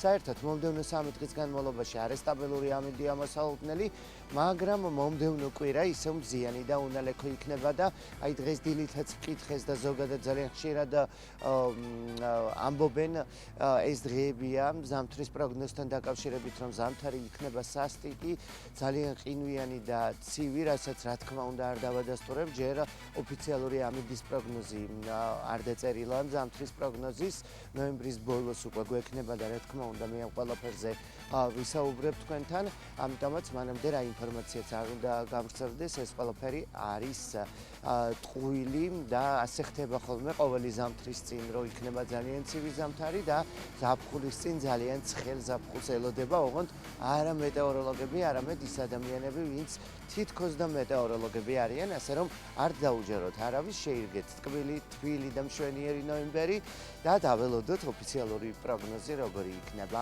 ზამთრის. რაც შეეხება კონკრეტულად დღევანდელ დღეს, საქართველოში დღის ბოლოს შესაძლებელია მცირე ხანმოკლე წვიმა, დღის ძირითადი ნაწილი იქნება უმეტესად უნალექო, ტემპერატურა კი როგორც უკვე ვთქვი, 18-20 გრადუსი სითბო. 18 გრადუსი იქნება ბათუმში დღეს, სხვათა შორის 18 გრადუსი ზოგადად ყველაზე ნეიტრალური ტემპერატურაა ყველასთვის. ზოგს შეიძლება ცივადეს, მაგრამ მაინც 18 გრადუსი არის ყველაზე კარგი ტემპერატურული ფონი, რაც არის დადგენილი. ქობულეთში 17 გრადუსი იქნება, ქედაში 19, შუახევში 18 და ხულოში +16 გრადუსია მოსალოდნელი, გოდერძის უღელტეხილზე სამაგიეროდ 13 გრადუსი იქნება და დღე იქნება უმეტესად უნალექო. უნალექო დღე იქნება ურეკში, ლანჩხუთსა და ჩოხატაურში, ტემპერატურა 19-21 გრადუსი, 12 გრადუსი იქნება ბახმაროში და ტემპერატურა მოიმატებს დღეს პრინციპში თქვი უკვე 12 გრადუსამდე და უნალექო ამინდი იქნება. ფოთი ანეკლია, სოხუმი 17-19 გრადუსი იქნება და უმეტესად უნალექო ამინდი. 20 გრადუსი იქნება ზუგდიდში, ასევე მოსალოდნელია უმეტესად უნალექო დღე, კოპიტნარსა და ქუთაისში +24 გრადუსი იქნება, დღე უმეტესად უნალექოდ ჩაივლის. საირმეში 19, მესტიესში 14, ბორჯომში 19, ბაკურიანში 15, აბასთუმანში 17 და ახალციხეში ასევე 17 გრადუსია მოსალოდნელი. გორს რაც შეეხება დღეს 19 გრადუსი, ცხინვალში 22, დედაქალაქში ასევე 22 და თელავში 19 გრადუსია მოსალოდნელი და უმეტესად უნალექო ამინდი. ბათუმსა და ქობულეთში დავაკონკრეტებ კიდევ ერთხელ, შესაძლებელია გვიან საღამოს და ღამის საათებში მცირე წვიმა აღინიშნოს, დღის უმეტესი ნაწილი იქნება უმეტესად უნალექო, მხოლოდ დროგამოშვებით მოიმატებს ღრუბლიანობა. და მომდევნო 2 დღე ზუსტად ესეთივეა მოსალოდნელი, დროგამოშვებით მოიმატებს ღრუბლიანობა, მოსალოდნელია მცირე წვიმა, ორშაბათიდან კი კვლავ მზიანი და უნალექო დღეები გვექნება შესაბამისად, ტემპერატურაც 20 გრადუსზე მაღალი, დღეს კი 20 გრადუსთან ახლოს არის ჩვენი ტემპერატურული ფონი. ასეთია დღევანდელი და უახლოესი დღეების პროგნოზი. მადლობა კობა უტყვარი ამინდის პროგნოზისთვის, ხვალამდე გემშვიდობებით. ჩვენ კი საინტერესო თემით უნდა გავაგრძელოთ ანა გადაცემა, მოკლედ დღეს სიკეთის საერთაშორისო დღეა და სწორედ თქვენ შეგიძლიათ ერთ კეთილ წამოწყებას შეუერთდეთ. ხვალ 14 ნოემბერს 7 საათზე ბათუმის საზაფხულო თეატრში ბასტი-ბობუ მხიარულ და ხალისით სავსე ღონისძიებაზე გელოდებათ. სტუდიის ბავშვებთან ერთად ღონისძიებაზე ჩვენი ქალაქის საყვარელი და ნიჭიერი მომღერლები წარდგებიან. თითეული ბავშვი იქნება უმნიშვნელოვანესი მოვლენის ეკლესიის მშენებლობის მონაწილე. კონცერტზე შემოსული თანხა მთლიანად მოხმარდება სალიބაურში წმინდა თამარ მეფის სახელობის მშენებარე ტაძარს. ღონისძიება ტარდება მეუფე დიმიტრის ლოცვა-კურთხევით. ამ თემაზე ჩვენ სტუმრები გვყავს, რომლებიც უფრო დეტალურად ისაუბრებენ და გავესაუბრებით მათ. დილის ტალღის სტუმრები არიან ბათუმის სპორტული ცენტრის დირექტორი და ღონისძიების იდეის ავტორი, ორგანიზატორი უჩა აბრამიშვილი და ასევე ქალბატონი ჯული ნემსაძე, ბასტი-ბობუ ბათუმის ხელმძღვანელი. დილო მშვიდობისა. მადლობა რომ ხართ დღევანდელი დილის ტალღის სტუმარი, ნამდვილად კარგი თემით ვაგრძელებთ გადაცემას და ბატონო უჩა, მოდი დავიწყოთ თავიდან და გითხარით როგორ გაჩნდა ამ საქმის იდეა. მოგესალმებით. დემე ანა, მივესალმები თქვენს ტელემაყურებელს, მადლობა მოწვევისთვის. ღონისძიების იდეა ნამდვილად საინტერესო იყო. პირველ რიგში რა თქმა უნდა დავიწყებ იმით, რომ მადლობას გადავუხდი საქართველოს პრემიერ-მინისტრს ბატონ ირაკლი ყობახიძეს, აჭარის მთავრობას. მათი მხარდაჭერით სოფელ სალიბაურში ბათუმის ეპარქიას გამოიყო 300 კვადრატი მიწის ნაკვეთი და მეუფე დიმიტრის ლოცვა კურთხევით უკვე გასულ წელს დავიწყეთ ტაძრის მშენებლობა სოფელ სალიბაურში. ეს არის ძალიან მნიშვნელოვანი. მე ვფიქრობ, რომ დღევანდელი ღონისძიებაც, რომელიც ჩართულია ბასტი ბუბუ, ეს იქნება ძალიან ბევრი სტუდიისთვის მისაბაძი და უკვე ბავშვი 4-5 წლის ასაკიდან ხდება ქველმოქმედი, იმიტომ რომ თქვენ იცით, სრულად შემოსული თანხა მოხმარდება სალიბაურში წმინდა თამარ მეფის მშენებლობას, ტაძრის მშენებლობას. ფაქტობრივად ეს არის გამორჩეული პროექტი, იმიტომ რომ 1 წლის თავზე გუშინ უკვე აი მასშტაბური პროექტია კი ბუნებრივია, სირთულეებიც ექნებოდა, რაღაცა სანერვიულოც ამბავიც არის რა თქმა უნდა და მოგვიყევით რა ეტაპზეა ახლა ტაძარი და როგორ მიმდინარეობს ეს პროცესი. ტაძრის მშენებლობას ზოგადად აქვს ძალიან ბევრი ბრძოლები, არის ძალიან ბევრი სირთულეები მოგეხსენებათ, მაგრამ მადლობა უფალს ტაძრის მშენებლობა ძალიან ჩქარი ტემპით მიმდინარეობს და უმალია, იმიტომ რომ მიბაძვის ნაწილში უკვე ძალიან ბევრი სტუდია გვირეკავს, ძალიან ბევრი ეხა ღონისძიება დაიგებმა, საქველმოქმედო კონცერტი. ეხა რაც შეეხება ყინულის სახლის კონცერტს, მინდა აქაც აღნიშნო, რომ ქალაქ ბათუმის მერიის მხარდაჭერით ბათუმის ყინულის სასახლეში გვეწევა ემილი, ყველასთვის საყვარელი, ასე რომ ვთქვათ. და ასევე მინდა აღნიშნო, რომ სპორტული ცენტრის მოციგურავებთან ერთად ნამდვილ შოუს დავდგავთ ყინულის მოედანზე. აქაც 2 სეანსი გაიმართება, იმიტომ რომ გამოხმაურება არის ძალიან დიდი. 6 დეკემბერს პირველი შოუ გაიმართება 3 საათზე, მეორე ნაწილი გვექნება 5 საათზე. ეს კიდევ ყველაფერი არ არის, გარდა ამისა ბათუმში რამდენიმე ცეკვის ანსამბლი გაერთიანდა და 4 დეკემბერს ბენზეში მუსიკალურ ცენტრში დიახ გაიმართება კიდევ ერთი საქველმოქმედო კონცერტი, ასევე დაახლოებით იანვრის პირველ ნაწილში უკვე დაანონსებულია კიდევ ყინულის მოედანზე სხვადასხვა ასე რომ ვთქვათ მოცეკვავებისგან და უცხოელებისგან დაკომპლექტებული სანახაობა, რომელიც საქართველოში პირველად ჩატარდება მსგავსი მასშტაბის, ეს იქნება ყინულის მოედანზე გაცოცხლება სხვადასხვა ზღაპრის გმირები, ასევე ესეთი რაღაცა პრეცედენტი აქვს ხო მგონი წელს, იმიტომ რომ მსგავსი არ ქონია. ჯერ საქართველოს მასშტაბით მსგავსი ხდება. ეს იქნება, უკვე ამის ანონსი მიდის სხვადასხვა სოციალურ ქსელში, საქართველოში პირველად დაიდგმება, ჩვენ ძალიან აქტიურად თანამშრომლობთ ფიგურულ სრიალის ფედერაციებთან და რამდენიმე ქვეყნის წარმომადგენლები, რომლებიც ყინულზე ნამდვილ შოუს დგამენ, დემე ყველა გაერთიანდა და ჩამოდის ჩვენს მხარდასაჭერად და ეს იქნება უპრეცედენტო შოუ. აქაც მინდა გითხრათ, რომ 3 სეანსის ჩასმა მოგვიწია, გამომდინარე იქიდან, რომ მოთხოვნა არის ძალიან დიდი და პირველად ნამდვილად. ასევე მინდა აღნიშნო, რომ სპორტული ცენტრის ადმინისტრაცია მუშაობს და ჩვენი სამწვრთნელო კოლეგია ჩვენ გავაცოცხლებთ, ასე რომ ვთქვათ და დავდგამთ ყინულის მოედანზე აჭარულ ცეკვას, რაც მინდა გითხრათ, რომ ძალიან შრომატევადია, ნამდვილად სიახლე, ჩვენ რაღაც ფრაგმენტები გქონდა გამოტანილი ელემენტები წინა საახალწლო კონცერტებზე, მაგრამ ეხლა ეს ყველაფერი გადაიზარდა უკვე ერთ საცეკვაო ნომრად, რომელსაც ჩვენ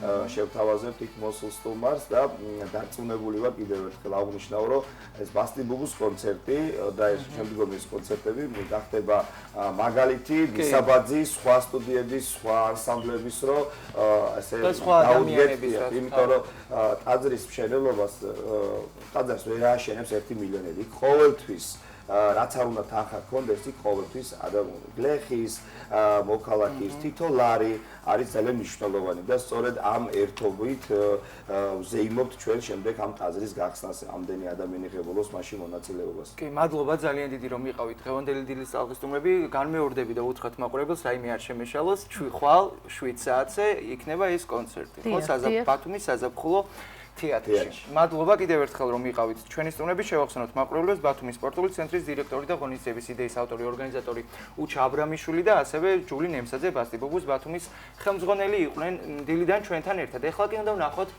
ბასტი ბუბუს საყვარელი ნომერი, რომლებმაც ბავშვებმა მოამზადეს. ერთ-ერთი ნომერი, რომელიც დღეს შესრულდება საზაფხულო თეატრის სცენაზე.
უნიჭიერესი ბავშვები, საყვარლესი ბავშვები და მადლობა ამ ნომრისთვის. ნუ დილიდან ბავშვებს რო ხედავდა სიმღერას, ნუ განსხვავებული სხვა ემოცია მოდის და მე მთელი დღის განმავლობაში გრძელდება ის ჯადოსნური მელოდიები და რა თქმა უნდა ტემპიც.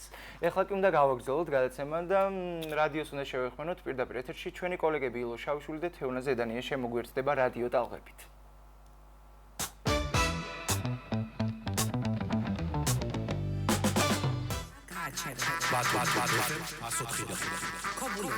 FM 96.1. ქედა FM 106.1. შუახევი FM 106. ხულო FM 104.1. რადიო აჭარა.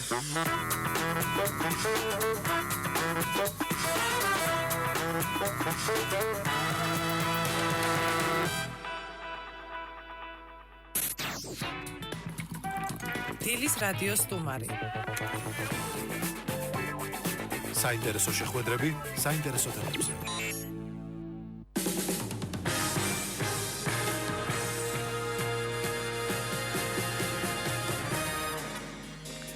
დილომშვიდობისა, რადიო მსმენელს კიდევ ერთხელ მივესალმებით და ტელემაყურებელს დღეს პირველად წარმატებებს გისურვებთ ყველას. დღეს არის სიკეთის მსოფლიო დღე. რაში მდგომარეობს სიკეთის არსი ფსიქოლოგიური თვალსაზრისით ამ თემაზე ვისაუბრებთ. დღეს დილის რადიოს სტუმარი გახლავთ რუსუდან გეჭაყმაძე, ფსიქოლოგი ბესეოს ფსიქოლოგიის დეპარტამენტის ასოცირებული პროფესორი. მოგესალმებით. მადლობა რომ ხართ ჩვენთან ერთად. მივესალმები რადიო მსმენელს.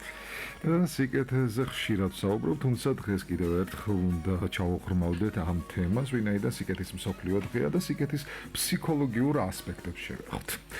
გასაკში იწყება უკვე ამის შეცნობა. შეცნობა და გაცნობიერება ცოტა მოგვიანებით.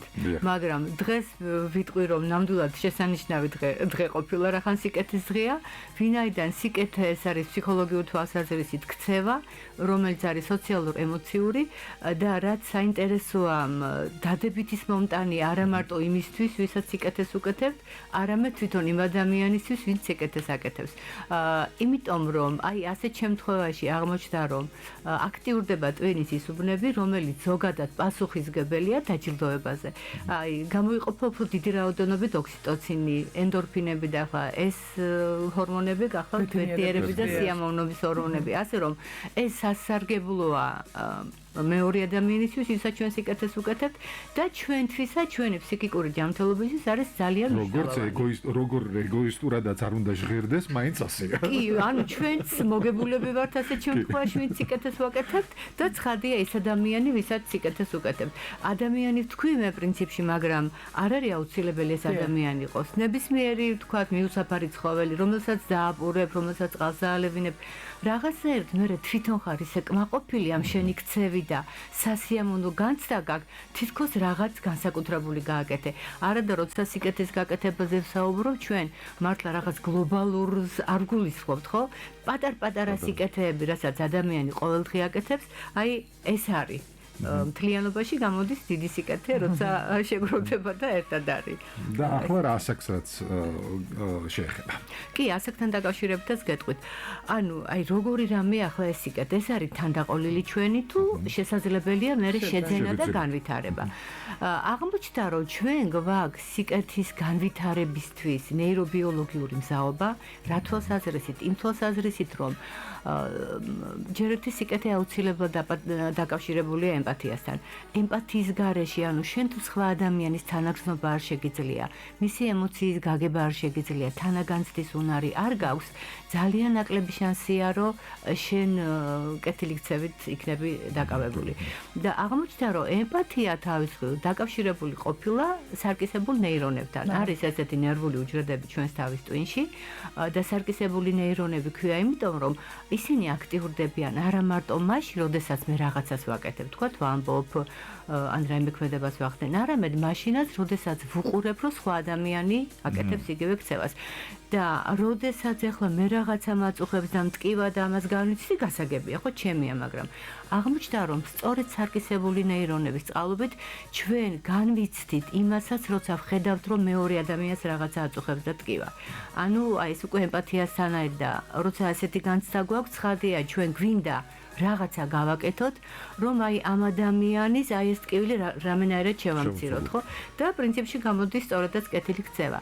და თანდაყოლილი, აი ნახეთ როგორ არის წინასწარი მზაობა გვაქვს ტვინის დონეზე, მაგრამ ხოლო წინასწარი მზაობა არ კმარა. ამას ჭირდება შემდეგ გავარჯიშება, აი შედარება რო გავაკეთოთ.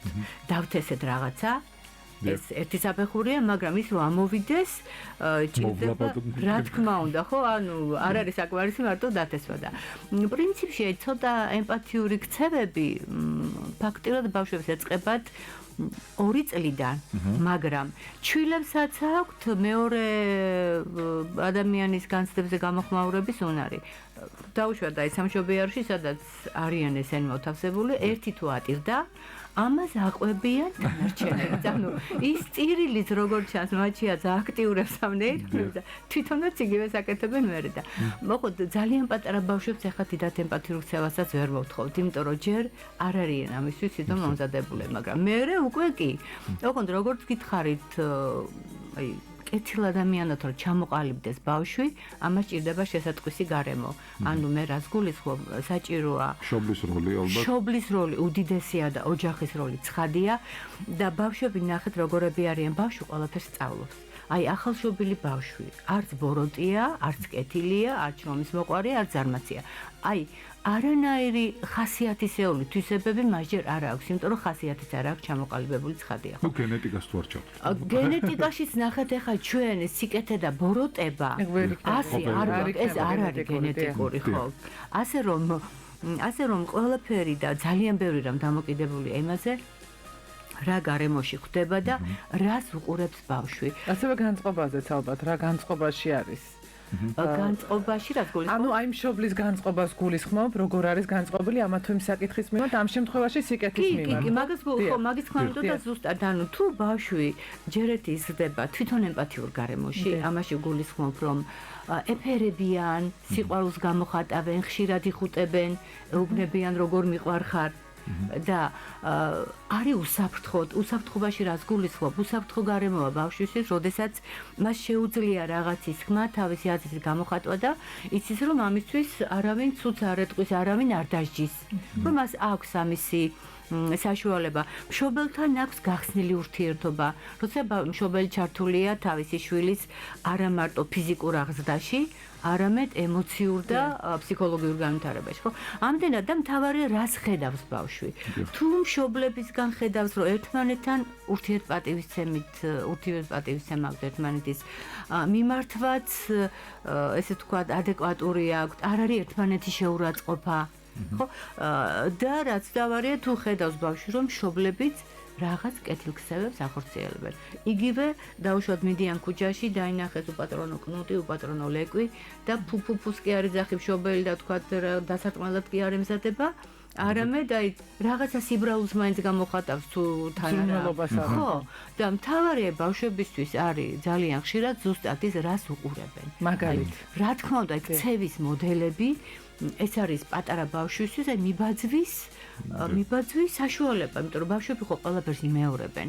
აი ხშირად ვამბობ თუ თუთიყუშებივით არიანო, ხო არა მარტო ნათქვამს, აი და ესეთ ფრაზას იტყვიან, რომ ზუსტად კი, გაგონილია და ამბობენ რომ ესე იგი სიკეთე გადამდებიაო და ეს რისი დამსახურება სარკისებური ნეირონების ხომ არა. ნახეთ გადამდებია რა თვალსაზრისით. როდესაც აკეთებს ვიღაცა სიკეთეს და თუნდაც ბავშვი ხედავს ამას. აღმოჩნდა რომ მე თვითონაც იმ ქცევისკენ უფრო მეტად არის მიდრეკილი და ეს არ არის ესე ვთქვათ ჩემი გამოგონილი, ამაზე ჩატარებულია ძალიან ბევრი კვლევა და ექსპერიმენტი ფსიქოლოგების მიერ და ერთ-ერთი ექსპერიმენტი როგორი იყო. სკოლამდელი ასაკის ბავშვები, ანუ ესენი არიან 3-დან 6 წლამდე ასაკის ბავშვები, უბრალოდ უყურებდნენ ზრდასრულ ადამიანს, რომელიც ამბობდა, რომ აი უსახკარო ბავშვებისთვის აგროვებდა სათამაშოებს და უყურებდა როგორ მოქონდა ამ ადამიანს სათამაშოები და მართლაც აგროვებდა. მარტო უყურებდა, მეტი აქ არაფერი არ ხდებოდა. არც იმისი ჩაგონება, რომ თქვენც ასე უნდა გააკეთოთ, უბრალოდ შემსწრეიყვნენ ასეთი ქცევის, პროსოციალური ქცევის, შეგვიძლია ასე ვთქვათ. და აი ერთი კვირაში და იყო მეორე ჯგუფი ბავშვები, საკონტროლო ჯგუფი, სადაც უბრალოდ რაღაცა სხვას აკეთებდა, მაგრამ არა მსგავს ქცევას. და ერთი კვირის შემდეგ ორივე ჯგუფს უთხრა მან, რომ აი ბავშვებისთვის გჭირდება სათამაშოების შეგროვება. და რაც საინტერესოა, აღმოჩნდა, რომ იმ ექსპერიმენტული ჯგუფის ბავშვებმა, რომლებაც მანამდე უყურეს უფროსის ასეთ ქცევას, გაცილებით დიდი ხალისით მოიტანეს და უფრო დიდი რაოდენობით კი, ვიდრე მეორე ჯგუფმა. ხო, ანუ იქაც რამდენიმე კი ჩაერთო ასეთ აქტივობაში, მაგრამ რომ შეადარეს, იყო გაცილებით. ანუ აი ამაშია საქმე, როდესაც ხედავს ადამიანი ამას და განსაკუთრებით ბავშვობას რატო ვუსვამე ხას, იმიტომ რომ ყველაფერი ბავშვობიდან იწყება. ხო? აი დადებითია თუ უარყოფითია, თუ ჩვენ ჩაუღრმავდებით, აღმოჩნდება, რომ ბავშვობაში აქვს ამას საფუძველი ჩაყრილი. ამდენად ძალიან მნიშვნელოვანია ის ამბავი, რომ უფროსმა ბავშვს დაანახოს ეს და პატარა ბავშვებთან ესეთი ლექციების ჩატარება, რომ ასეთი კარგი უნდა იყო, უნდა დაეხმარო. იცით, მაინც არ მუშაობს, იმიტომ რომ ბავშვი ბევრ შემთხვევაში ვერ ციგებს. ხო, თქვა 13 წლის ბავშვი ჯერ არ არის იმ დონეზე, მისი თავის წინ მომწიფებული, რომ ეს ყველაფერი გაიგოს.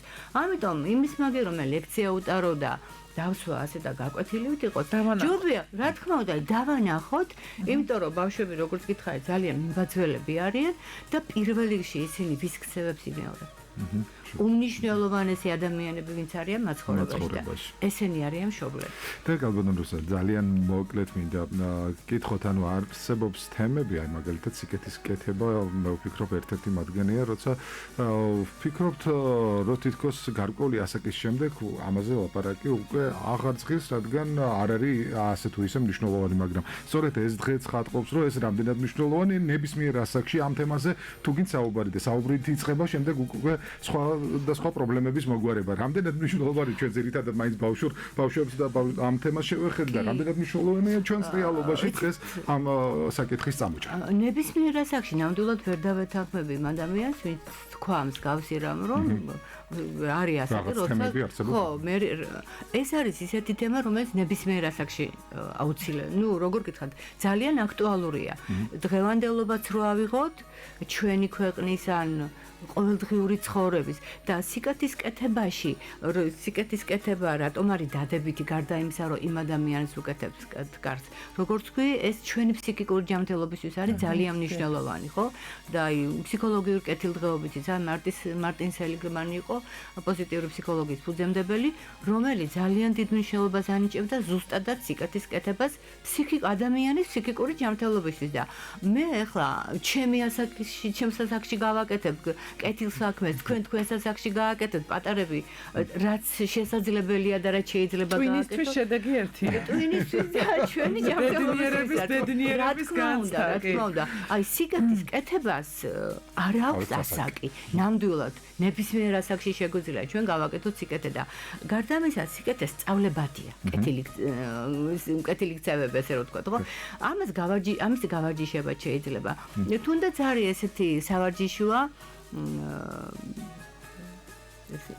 მავიწყდა ახლა სახელი ერთი წუთით ანუ როდესაც ჩვენ მადლიერების გამხართ ანუ როგორ შეიძლება გავარჯიშე მადლიერებაში ამაზე არ ჭირდება რაღაც განსაკუთრებული აი ჩვენ შეგვიძლია ყოველ დღე თითოეული დავჯდეთ და დავწეროთ სამი პატარა რამ რისთვისაც მადლიერი და ოღონდ ეს ნახეთ უნდა იყოს არა ერთჯერადი ერთ დღეს გავაკეთე და მე ერთისთვის მე გამახსენდა და ამას თუ ყოველდღიურად გავაკეთებთ აი ესეც მნიშვნელოვანია ეს დადებითი ენერგია აკუმულირდება და მე ბრუნდება ორმაგი ძალით კი ბატონო და ნახეთ კიდე რა აი პატარ-პატარა სიკეთეები რო ვაკეთო დიახ განსაკუთრებული აქ არაფერი არ არის, ედრო ვერ შევძლოთ.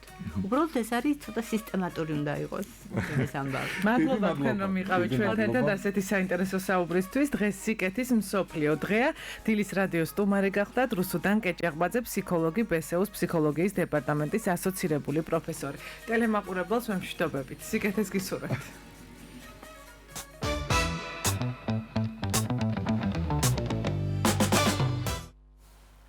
მადლობა რადიოს ჩვენ კი შევახსენოთ მაყურებლებს, ვინც ახლა შემოგვიერთდა თქვენ ყურებთ. გადაცემა დილის ალღა სტუდიაში მე, დემეზოვიძე და ანა შამილაძე ვმუშაობთ. ახლა კი უნდა ვნახოთ მომდევნო რუბრიკა, რომლის ავტორიც ჩვენი კოლეგა ლილიანა საითაძე, მეზღვაურის დღიურები. ესე ვთქვათ, ამჯერად შავი ზღვის ნაპირას ნავთობ ტერმინალის გულში გვამოგზაურებს, იქ სადაც მეცნიერება და ზღვა ერთმანეთს ხვდება. აქ ნავთობიდან ნავთობქიმიკატები ხარისხის უმაღლეს კონტროლს გადის. საინტერესოა, როგორ გზას გადის ის სანამ გემზე მოხდება. ვნახოთ რუბრიკა და მალე დავუბრუნდებით.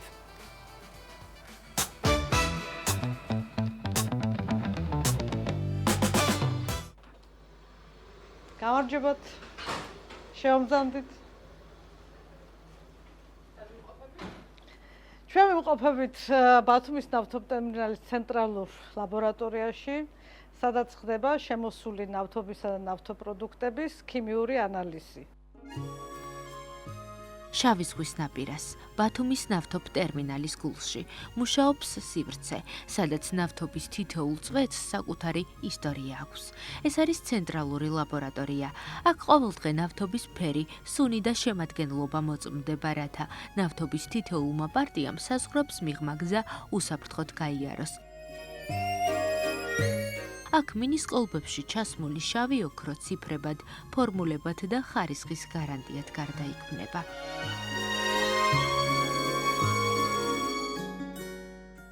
ჩვენ აკრედიტირებული ვართ საერთაშორისო სტანდარტით ISO 17025-ით. ლაბორატორია აღჭურვილია თანამედროვე დანადგარებით. ჩვენი დილა იწყება კასტრანსოილის ოქროს წესების განხილვით. ეს არის უსაფრთხოების ტექნიკის წესების დაცვა. გემები ხშირად მოდის ჩვენთან, სადაც როგორც ხდება გადმოტვირთვა ნავთობპროდუქტების, ასევე ჩატვირთვა. ანუ ჩვენ ვართ გადამტვირთავი ნავთობტერმინალი, სადაც ყველა ეტაპზე გადატვირთვის, ჩატვირთვის ხდება ნავთობპროდუქტების კონტროლი, მათი ხარისხის შემოწმება. რა თქმა უნდა, შემოსული სინჯი პირველად ხდება მისი წარდგენა ლაბორატორიაში, იმიტომ რომ უნდა მოხდეს სინჯის აღება. ჩვენი თანხმობის, ასე ვთქვათ, გამოცდის ოქმის და ხარისხის შესაბამისობის დამადასტურებელი დოკუმენტის გაცემის გარეშე სინჯი შეიძლება არც რეზერვუარში ჩაასხან და შეიძლება არც გემზე გაუშვან. ანუ ჩვენ ვაძლევთ ამის დასტურს, რომ სინჯი შეესაბამება ხარისხის სერტიფიკატს. საერთოდ ყველა პროდუქტს, რომელიც ჩვენთან შემოდის, ძალიან ბევრი პროდუქტი, ახლა ნავთობის გარდა შემოდის მაზუთი, შემოდის დიზელსაწვავი, ბენზინი, ნავთი, ყველა პროდუქტს აქვს თავისი სტანდარტი. ჩვენ თითქმის უკვე ზეპირად ვიცით ეს სტანდარტები იმდენად გასხორცებული გვაქვს ყველა ჩვენგანს, რასაც ვაკეთებ და რაც ვიცი და გვიყვარს ეგ საქმე და ამიტომ რასაც ჩვენ ვაკეთებთ, ეს უნდა მოვიდეს შესაბამისობაში მათ სტანდარტთან, ანუ იმ პროდუქტის სტანდარტთან. მხოლოდ ამის შემდეგ ჩვენ ვაძლევთ თანხმობას, რომ მოხდეს პროდუქტის შემდგომი ტრანსპორტირება, ის იქნება რეზერვუარში, ვაგონცისტერნაში თუ გემზე. მე მოვედი 2007 წელს ტერმინალში უბრალო ლაბორანტად, შემდეგ გავხდი უფრო შორის ეს მაიყო ჩემი მასწავლებელი და ახლა არის უფროსი ლაბორანტი აგერ.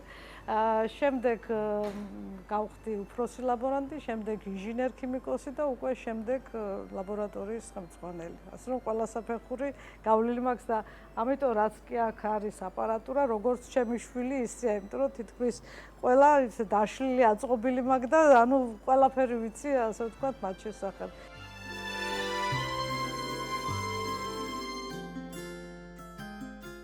გაიცანით, ეს არის უფროსი ლაბორანტი, ესმა ცვლის უფროსი, ესმა ხალვაში. ეს არის ქეთევანი, ჩვენი ლაბორანტი, რომლებიც ასევე აკეთებენ ანალიზებს. ჩვენი ინჟინერ-ქიმიკოსი ქალბატონი მარინა, გამომძანმერნა, მოგვესალმე. ამჯერად ცვლაში არის ორი უფროსი ლაბორანტი და ლაბორანტი, ინჟინერ-ქიმიკოსი და გვყავს კიდე სინჯის ამღებები, ისინი ცალკე ზიან, რომლებიც აწარმოებენ სინჯის აღებას, ლაბორატორიაში მოტანას და შემდეგ უკვე ჩვენ ვაანალიზებთ ამ მოტანილ სინჯებს.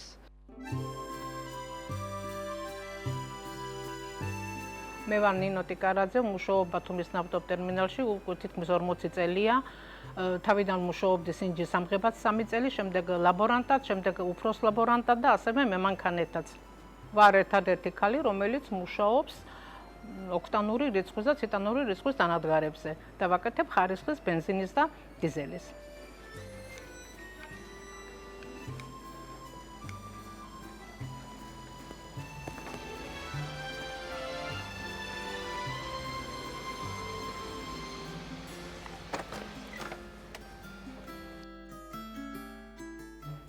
ეს არის ჩემი სამუშაო ოთახი, სადაც ხდება ანალიზი დიზელის საწვავის.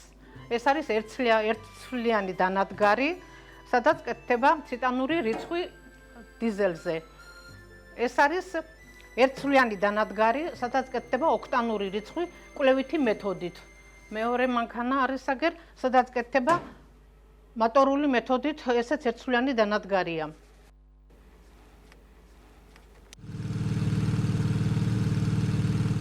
ესეთი პერიოდი, როდესაც არ ქონდა იმდენი სამუშაო და რომ გავივლიდი, ჩვენ ახლა ეს ახალ ლაბორატორიაში ვართ, მაშინ ძველ ლაბორატორიაში ვმუშაობდი. შევდიოდი და უბრალო ხავდი მანქანას, რომ ხმა გამეგო მისი, იმდენად ქსიამოვნებდა. აი ახალბათ ახალგაზრდა რო ხარ, უფრო ქსიამოვნებს მუშაობის პროცესი.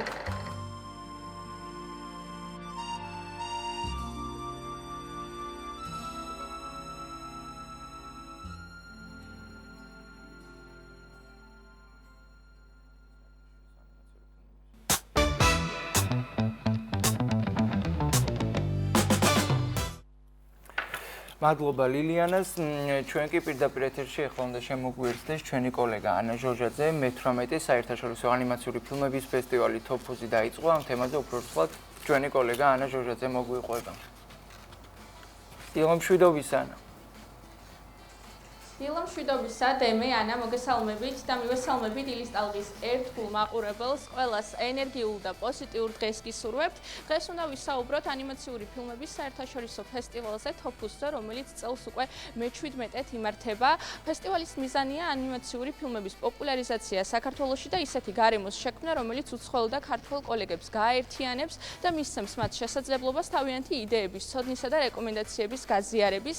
დღეს ქართულ ანიმაციურ კინოს განსაკუთრებით სჭირდება ინტეგრირება ევროპულ ბაზარზე და სწორედ ამიტომ უკვე 17 წელია აქტიურად ტარდება სხვადასხვა საინფორმაციო სახის შეხვედრები, ტრენინგები და ვორქშოპები ამ ფესტივალის ფარგლებში, რაც საშუალებას აძლევს დაინტერესებულ პირებს გაეცნონ ანიმაციური ფილმების ახალ ტენდენციებს და შეისწავლონ ახალი უნარები და ცოდნა ამ დარგის ირგვლივ. ჩვენთან ერთად დილიდან იმყოფება ერთ-ერთი ორგანიზატორი ფესტივალის ავთო დიასამიძე და მასთან ერთად უფრო ვრცლად ვისაუბრებთ მოკლედ წლევანდელი ფესტივალის შესახებ. ავთო დილამშვიდობისა, მადლობა რომ დილიდან დაგვითმეთ დრო. საუბარი მინდა დავიწყო იმ ვორქშოპებზე და ტრენინგებზე, რომელიც ჩატარდა უკვე ხულოსა და ქედაში და ალბათ განსაკუთრებით მნიშვნელოვანია მაღალმთიან აჭარაში მსგავსი ტრენინგების ჩატარება, იმიტომ რომ მაღალმთიან აჭარაში მცხოვრები ბავშვებს ზოგადად ნაკლებად აქვთ ხელმისაწვდომობა მსგავსი აქტივობის მიმართ. წელს როგორი იყო ჩართულობა და რამდენად გაიზარდა ზოგადად აქტიურობა ბავშვების მხრიდან და დაინტერესება წლიდან წლამდე? მოგესალმებით, მივესალმებით თქვენს მაყურებელს. მოკლედ, როგორც იცით, ეს მე-17 ფესტივალია, რიგით მე-17 ფესტივალი თოფუზი, რომელიც ყოველწლიურად იმართება ბათუმში. ფესტივალი შედგება ძირითადად ორი ნაწილისგან, ეს არის საგანმანათლებლო პროექტები და რა თქმა უნდა, ეს არის ფილმების ჩვენებები და საგანმანათლებლო პროექტები თვითონ კიდე მოიცავს შიგნით ბევრ სხვადასხვა ასპექტს, ამაზე ვისაუბრებთ და ფესტივალი არის 5 დღის განმავლობაში გრძელდება. პირველი 2 დღე ეს ტრადიციულად იმართება, იწყება ქედაში, ვორქშოპები და ჩვენებები, შემდეგ ხულოში და ბოლო 3 დღე უკვე ბათუმს ასპინძლოს ამ ყველაფერს. ისეთ მაღალმთიან რეგიონს რაც შეეხება, რა თქმა უნდა, თანამედროვე სამყარო უკვე იძლევა ისეთ საშუალებებს, რომ ინტერნეტი და ინტერნეტთან წვდომა ძალიან ხელს უწყობს იმას, რომ არ არსებობდეს ბარიერი მაღალმთიანსა და დაბალმთიან რეგიონებს შორის უკვე, ამიტომ ჩვენ გვყავს ახალგაზრდები ყველა ბევრ რეგიონში, ჩვენ გვაქვს სკოლები, ანიმაციური სკოლები, რომლებიც არის თითქმის ყველა რეგიონში, მათ შორის მაღალმთიან აჭარაში, სადაც არიან ახალგაზრდები დაინტერესებულები ამ სფეროთი, მოხსენებთ ანიმაცია ეს არის ერთ-ერთი მოთხოვნადი რამე ხელოვნების დარგებში და ძალიან განვითარებადი რამ გახლავთ მთლიანად სოფლიოში და რა თქმა უნდა საქართველოს ნაწილია სოფლიოში და ამ მიმართულებით ძალიან იმედის მომცემი ახალგაზრდობა მოდის ნამდვილად და უკვე მოსულებიც კი არიან მე ვიტყოდი და ჩვენი მასწავლებლები, გამოცდილი ანიმატორები მათ უბრალოდ ხელს უწყობენ რომ უფრო მარტივად გაიარონ ის პროცესები. დიახ. თუმცა 17 წლის წინ ალბათ წარმოუდგენელი იყო და ცოტა რისკიანიც კი იყო მსგავსი ფესტივალის დაარსება, იმიტომ რომ 17 წლის წინ საქართველოში არ იყო ამხელა დაინტერესება ანიმაციური კინოს მიმართ და ამ ფესტივალს ლომის წვლილი მიუძღვის ამ ყველაფერში, რომ ესე განავითარა ყველაფერი და ჩართო ახალი თაობა, რომ შევაჯამოთ რაღაცნაირად და გავიხსენოთ ის პირველი ნაბიჯები და უკვე დღეს რა მდგომარეობაა ქართულ ბაზარზე, რა თქმა უნდა. ხო, შეიძლება ითქვას თოფუზის ფესტივალი ეს არის პირველი ფესტივალი იყო ანიმაციის საქართველოში და ყველაზე ხანგრძლივი ფესტივალია. ხანდაზმულობა ამ შემთხვევაში ძალიან პირიქით პოზიტიური რამ გახლავთ ფესტივალისთვის, იმიტომ რომ გამოცდილება ყოველწლიურად ბევრს ნიშნავს. რა თქმა უნდა, მე პირადად მახსოვს პირველი ფესტივალი ეს, რომელიც 17 წლის წინ ჩატარდა, ძალიან პატარა ვიყავი მაშინ და იცით რა, ადამიანის ზოგადად ვერ ხვდები როგორ იცვლება რაღაცეები რა. მე ერთ დღეს ვფიქრობდი გუშინ მაგალითად, რომ აი პუბლიკა იცვლება და დღეს უკვე სხვანაირ პუბლიკას ვხედავ გუშინდელ ჩვენებებიდან გამომდინარე მაგალითად, იმიტომ რომ იცით რა ეს ერთია ფილმი, რომელსაც აჩვენებ, ანუ არტისტი, რომელიც ასრულებს ამ ფილმს და მეორე არის ჩვენება, ამით უნდა შედგეს მაყურებელთან ურთიერთობა, ხო? და ჩვენ ვხედავთ დარბაზს, რომელიც არის დაინტერესებული, გასუსული, მარტივად რო ვთქვა, რომელიც უყურებს ფილმს და რაც მთავარია, უფრო მეტი პროფესიონალი არსებობს დღეს ვიდრე მაშინ იყო და რა თქმა უნდა ეს არ არის ძალიან მაღალი ციფრი 4 მილიონიანი ქვეყნისთვის, მაგრამ შედარება თუ შევადარებთ, შედეგი ნამდვილად არის ის, რომ მეტი ადამიანი და მეტი ერთვება ანიმაციის კეთებაში და უკვე ტექნიკურადაც მარტივი არის ამის კეთება, ვიდრე ეს იყო 17 წლის წინ. გუშინ ოფიციალური გახსნა იყო, როგორც ვიცი, თოჯინებისა და მოზარდ მაყურებელთა თეატრში, როგორ ჩაიარა, როგორი იყო უკავშირი? ხო, მე მინდა მადლობა გადავხადო პირველ რიგში თოჯინების თეატრს და ხელოვნების უნივერსიტეტს. ეს არის ორი მთავარი ჩვენი ასე ვთქვათ ბაზა, სადაც ვმართავთ ჩვენებებს და გუშინ იყო გახსნის ცერემონია, ესე ვთქვათ, სადაც წარმოდგენილი იქნენ ადამიანები, რომლებიც არიან უშუალოდ ჩართულები ფესტივალის ამ მეორე ნაწილში, რომელსაც ქვია ფილმების ჩვენება, კონკურსი, საკონკურსო ნაწილი. ისინი არიან ჟიურის შემდგარი ჟიური პროფესიონალების მიერ და არაპროფესიონალების მიერ. ეს არის მთავარი ჟიური, რომელიც შედგება გამოცდილი ანიმატორებისგან, ქართველი ანიმატორები და უცხოელი სპეციალისტები. ასევე გვყავს ახალგაზრდა ჟიური, ასევე უცხოელი ახალგაზრდა ანიმატორებით დაკომპლექტებული და ასევე პატარა ბავშვების, პატარების ჟიური, ძალიან ახალგაზრდა ჟიური, რომლებიც ასევე გადასცემენ პრიზს მათ სასურველ ფილმს. რაც შეეხება კონკურსს, შემოვიდა 32, უბრალოდ 72 ქვეყნიდან, ანუ მთელი მსოფლიოდან მივიღეთ ფილმები. აქედან არჩეული იქნა 32 ფილმი და გვაქვს ეს ფილმები, რომლებიც არის სხვადასხვა კატეგორიები, ეს არის მოკლემეტრაჟიანი საბავშვო ფილმი, ეს არის სატელევიზიო ფილმი, ეს არის ექსპერიმენტალური ფილმი, სტუდენტური ფილმი და ასე შემდეგ.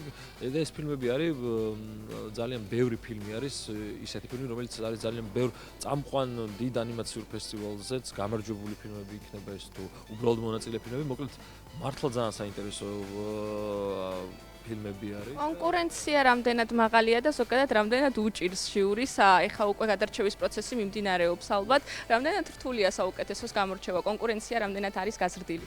მე არასოდეს არ ყოფილვარ ჟიურის წევრი, მაგრამ მე პირადად ნახე რამდენიმე ფილმი და მე გამიჭირდებოდა ნამდვილად რა იმის თქმა, იმიტომ რომ მართლა ძალიან ემოციური ფილმები იყო რამდენიმე ჩემთვის პირადად და ხო ისეთ ადამიანი როგორ არის ხელოვნება სუბიექტური რამ გახავს, ყოველს თავისი აზრი აქვს. ამიტომ ალბათ არ იქნება მარტივი, თუმცა არსებობს რაღაც სისტემა, რომელიც მიხედვით ქულების დაწერის სისტემა და ასე შემდეგ. მოკლედ მე ურჩევ ყველას რომ მოვიდეს ჩვენს ფესტივალზე. ეს და გაეცნონ Facebook გვერდზე პროგრამას და დაესწრონ ამ ფესტივალს. 15 ნოემბრამდე გაგრძელდება როგორც ნოემბრამდე გაგრძელდება და მე ვიტყოდი რომ ყველა სახის ყველანაირ ადამიანისთვის შეიძლება ყველა მოძებნოს თავისი სასურველი ნომინაცია კატეგორია და ეს იქნება ბავშვი, დიდი სტუდენტი თუ ვისაც უყვარს მაგალითად ექსპერიმენტალური რაღაცა გიჟური ფილმები, ასე ვთქვათ, მათთვისაც იქნება საინტერესო ეს და ასე ვთქვათ რაღაცა ძალიან სულიერი საბავშვო ფილმები თუ სტუდენტური რაღაც ძალიან ავანგარდ ფილმები თუ ასე შემდეგ. ბევრნაირი რამ გვაქვს. ძალიან დიდი მადლობა, მე წარმატებებს გისურვებთ. მოკლედ 15 ნოემბრის ჩათვლით გაგრძელდება ფესტივალი თოფუზი, ასე რომ ხო დაინტერესების შემთხვევაში შეგიძლიათ მობრძანდეთ. მე ამით დაგემშვიდობებით, დემი, ანა. მადლობა ანა. ჩვენ კი უნდა გავაგრძელოთ გადაცემა და ეხლა თბილისის დროით ზუსტად 10 საათი შესრულდება და უნდა გავიგოთ რა ხდება საქართველოში და საქართველოს ფარგლებს გარეთ. პირდაპირ ეთერში ჩვენი კოლეგა სულხან წოლუკიძე შემოგვიერთდება. სულხან, გისმენთ. დილამშვიდობისა. მოგესალმებით კოლეგებო, მივესალმები ყველას, ვინც ახლა შემოგვიერთდა და ახალი ამბების დრო.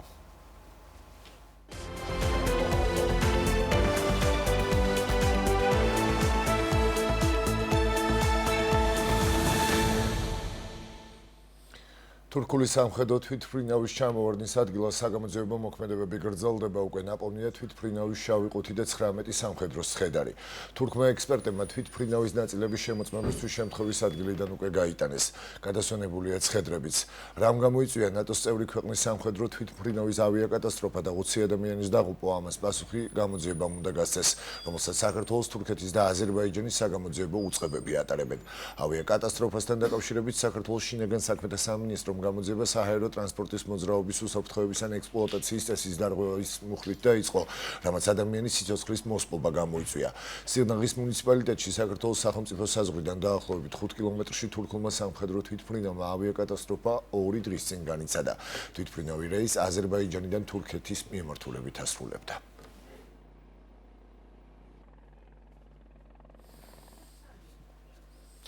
თურქეთის პრეზიდენტს სატელეფონო ზარით სამძიმარი გამოუცხადა საქართველოს პრეზიდენტმა მიხეილ ყაველაშვილსა და ერდოღანის შორის დიალოგი თურქეთის საჰაერო ძალების სამხედრო სატვირთო თვითმფრინავის ჩამოვარდნას შეეხებოდა, რა დროსაც განიხილეს მიმდინარე ზევნაშვილის ღონისძიებები. პრეზიდენტებს შორის სატელეფონო საუბრის შესახებ თურქეთის პრეზიდენტის კომუნიკაციების დირექტორატის განცხადებაში აღნიშნული. ასევე ნათქვამია, რომ ერდოღანმა საქართველოს პრეზიდენტს მიმდინარე სამუშაოებში საქართველოსთან კოორდინირებული თანამშრომლობისთვის მადლობა გადაუხადა.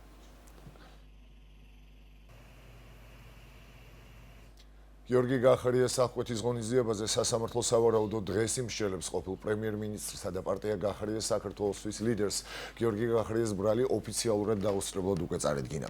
პროკურატურამ დაცვის მხარეს გადასცა შესაბამისი მტკიცებულებებიც ექს-პრემიერს ორზე მეტი პირის მიმართ ჯანმრთელობის განზრახ მძიმე დაზიანების ორგანიზებასა და სამსახურებრივი უფლებამოსილების გადამეტებაში ადანაშაულებენ. საქმე 2019 წლის ივნისის მოვლენებისა და ჩორჩანის ეპიზოდს ეხება. რაც შეეხება ბრალდების მეორე ეპიზოდს, ის ჩორჩანაში საგუშაგო გახსნას უკავშირდება. საგამოძიებო უწყების ინფორმაციით იმჟამინდელმა შინაგან საქმეთა მინისტრმა გიორგი გახარიამ, რომელიც ამავდროულად ეროვნული უსაფრთხოების საბჭოს მდივანი და მუდმივი წევრიც იყო, ეროვნული უსაფრთხოების საბჭოს უფლებამოსილების იგნორირებითა და საქართველოს პრემიერ-მინისტრთან შეუთანხმებლად, ასევე საქართველოს სახელმწიფო უსაფრთხოების სამსახურთან კოორდინაციისა და ევროკავშირის სადამკვირვებლო მისიის ინფორმირების გარეშე ერთპიროვნულად მიიღო გადაწყვეტილება საოკუპაციო ხაზის გასწვრივ სოფელ ჩორჩანასთან დამატებითი საპოლიციო საგუშაგოს აღმართვის შესახებ, რის შედეგადაც საოკუპაციო ძალების კონტროლქვეშ აღმოჩნდა დაახლოებით 100 ჰექტარი ტყის მასივი. საყენებულ ბრალდებას შეთითქმულს უწოდებს ყოფილი პრემიერის ადვოკატი. ძალიან საინტერესოა მათ შორის ბრალის შესახებ დადგენილებაში მითითებული ის გარემოება, რომ გიორგი გახარიას ფაქტობრივად ეს ბრალის დადგენილება პირდაპირ ადასტურებს, რომ არანაირი ტყვიების გამოყენების ბრძანება არ გაუწია და პირდაპირ წერია ბრალის შესახებ დადგენილებაში, რომ გიორგი გახარიასთვის ცნობილი გახდა რეზინის ტყვიების გამოყენების შესახებ. სამართლებრივი სიგიჟეა ასფეჩუდნეტე მუხლით ბრალდება გიორგი გახარიას და ზოგადად ნებისმიერ მუხლით ამ საქმესთან დაკავშირებით, მაშინ როდესაც დიდი პალატის გადაწყვეტილება სტრასბურგის ამ საქმესთან დაკავშირებით ჯერ კიდევ არ არის მიღებული, სტრასბურგის სასამართლოში განხილვების დროს სახელმწიფო ფაქტიურად იცავდა პოზიციას და მათ შორის ყველას აქვს, მათ შორის დადასტურებული სახელმწიფოს მხარესაც და მათ შორის დაზარალებულების ადვოკატებსაც ამ საქმის განხილვის დროს, რომ გიორგი გახარია უშუალოდ არ გასცემდა ვინმეს დაზიანების, რეზინის ტყვიების გამოყენების ბრძანება. 20 ივნისის საქმე არის ეგრეთ წოდებული პოპულისტური საქმე, შეკერილი, შეთითხნილი გიორგი გახარიას წინააღმდეგ, მაგრამ რეალური საქმე, რომელიც ფაქტობრივად ვიღაცის შეკვეთით, რაღაცის დაკვეთით, კონკრეტული მიზნობრიობით სახელმწიფოს ეროვნული ინტერესების წინააღმდეგ მიმართული საქმე არის ჩორჩანას საქმე და ეს არის რა თქმა უნდა პიარულად შეფუთული პროდუქტი. ირაკლი კობახიძე და სხვა ადამიანები, რომლებიც დღეს ოცნების მთავარ პოლიტიკურ ისტაბლიშმენტს წარმოადგენენ, გიორგი გახარიას ფაქტობრივად იცავდა და ტაშს უკრავდა სახელმწიფოს დაცვისთვის, სახელმწიფო ინსტიტუტების დაცვისთვის. თქვენ გახსოვთ მათი ცნობილი გამონათქვამები, რომ ყველა ბუზი ბზუოდა და ყველა გახარიასთან ტყუოდა და დღეს ეს საქმე როგორ შემოატრიალეს. საქართველოს ყოფილი პრეზიდენტი მიხეილ სააკაშვილი კლინიკა ვიომედიდან მე-12 პენიტენციურ დაწესებულებაში დააბრუნეს, სადაც სასჯელის მოხდა საერთო წესით გააგრძელებს. პენიტენციური სამსახური განმარტავს, რომ ვინაიდან მიხეილ სააკაშვილის ჯანმრთელობის მდგომარეობა არის დამაკმაყოფილებელი და მას აღარ ესაჭიროება სტაციონალური მკურნალობა კლინიკიდან გამოწერეს. სააკაშვილი კლინიკაში 2022 წლის 12 მაისს გადაიყვანეს, სადაც ის ამ დრომდე იმყოფებოდა და მიეწოდებოდა შესაბამისი სამედიცინო მომსახურება. პაციენტის პენიტენციური ინტერესო პატარა ბავშვების მშობლებს როგორ გამოსდით ეს ამბავი? გამარჯობა. თქვენ როგორ ფხიზდებით დილაობით? ადრე იღვიძებს ალბათ პატარა და რა გეხმარებათ ყველაზე უკეთ გამოფხიზლებაში? რა ვიცი რა, ბავშვის მოვლა. იმ ძინებ რომ გინდა თქვა დილიცა გაიღვიძე რომ ბავშვს მიხედა.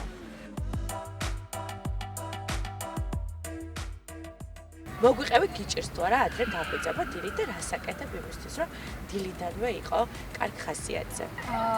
ჯერ უნივერსიტეტში მე მეორე სმენა ვარ მაინც, მაგრამ დილით ადრე გაგვიძება, მაგვიძარას ვაყენებ ბევრს, რომ ადრე გავიღვიძო. ეგრევე ვდგები, საუზმეს იკეთებ.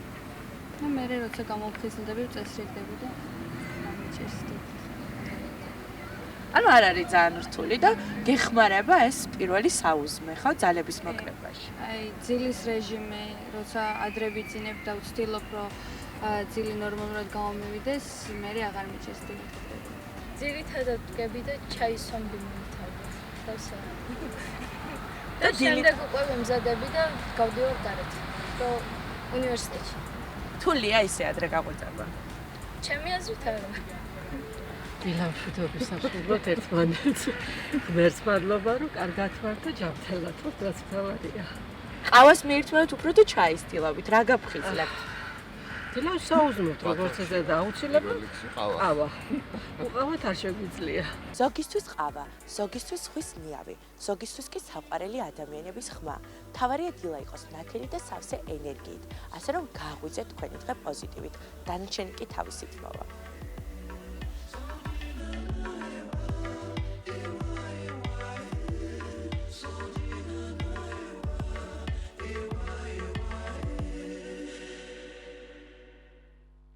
მე მიყვარს ბრაზილიური ჰანგები. და ჩვენს ქალაქსაც რაღაცნაირად უხდება, ხო? ზაფხულში განსაკუთრებით. ზაფხულში განსაკუთრებით, მაგრამ ჩვენს ქალაქს კიდევ ბევრი რამ უხდება, იმიტომ რომ განუმეორებელია ეს ქალაქი და ერთი და ერთადერთი. მოკლედ, ჩვენს ქალაქზე ვაგრძელებთ საუბარს და იმ კლიპზე, რომელიც სულ ახლახანს გადაიღეს ჩვენს ქალაქში ელენე ბოლქვაძემ ჩაწერა სიმღერა და გადაიღო ულამაზესი კლიპი და ელენესთან ერთად ამ კლიპის რეჟისორი თამარ გუდავაც ჩვენი სტუმრები არიან. დილა მშვიდობისა, გამარჯობა. დილა მშვიდობისა. ვიხარია ძალიან რომ ხართ ჩვენთან ერთად. გილოცავთ პირველ რიგში მე ვნახე კლიპი და ძალიან მომეწონა, ძალიან ლამაზია, ძალიან ისეთია ნაზი, ქალურია და რაღაცნაირად თქვენ ორივეს გგავთ თითქოს, ხო? კლიპი. დავიწყოთ, რა ვიცი, რომ თამუნა, მოდი თქვენ შენგან დავიწყოთ, არ ვიქნებით, ხო? სიამოვნებით, მადლობა ძალიან ისეთი შეფასებისთვის, ანა, რასაც შენ ყოველთვის ისე აკეთებ. შენებურად თავიდან კლიპის იდეა ზოგადად დაიბადა, ნუ ელენეზე ვიტყვი პირველ რიგში, რომ ელენე არის ჩვენი არაჩვეულებრივი ანსამბლის ზღვიშვილების სოლისტი, არაერთ ჯერ გამარჯვებული სხვადასხვა საერთაშორისო კონკურსებში და მათ შორის არის სანრემო ჯუნიორის იტალიაში პრიზიორი. ვერ ჩამოვთვლი ძალიან დიდია ესეთი სია და სულ რაღაც 14 წლისაა სულ რაღაც 14 წლისაა და წერს არაჩვეულებრივად ინგლისურ ენაზე წერს მოთხრობებს ნოველებს და ერთხელ ვხედავთ ესე ძალიან ისეთ მეგობრულ გარემოში და ელენე ყვება მისი ერთ-ერთი ნოველის შინაარსს.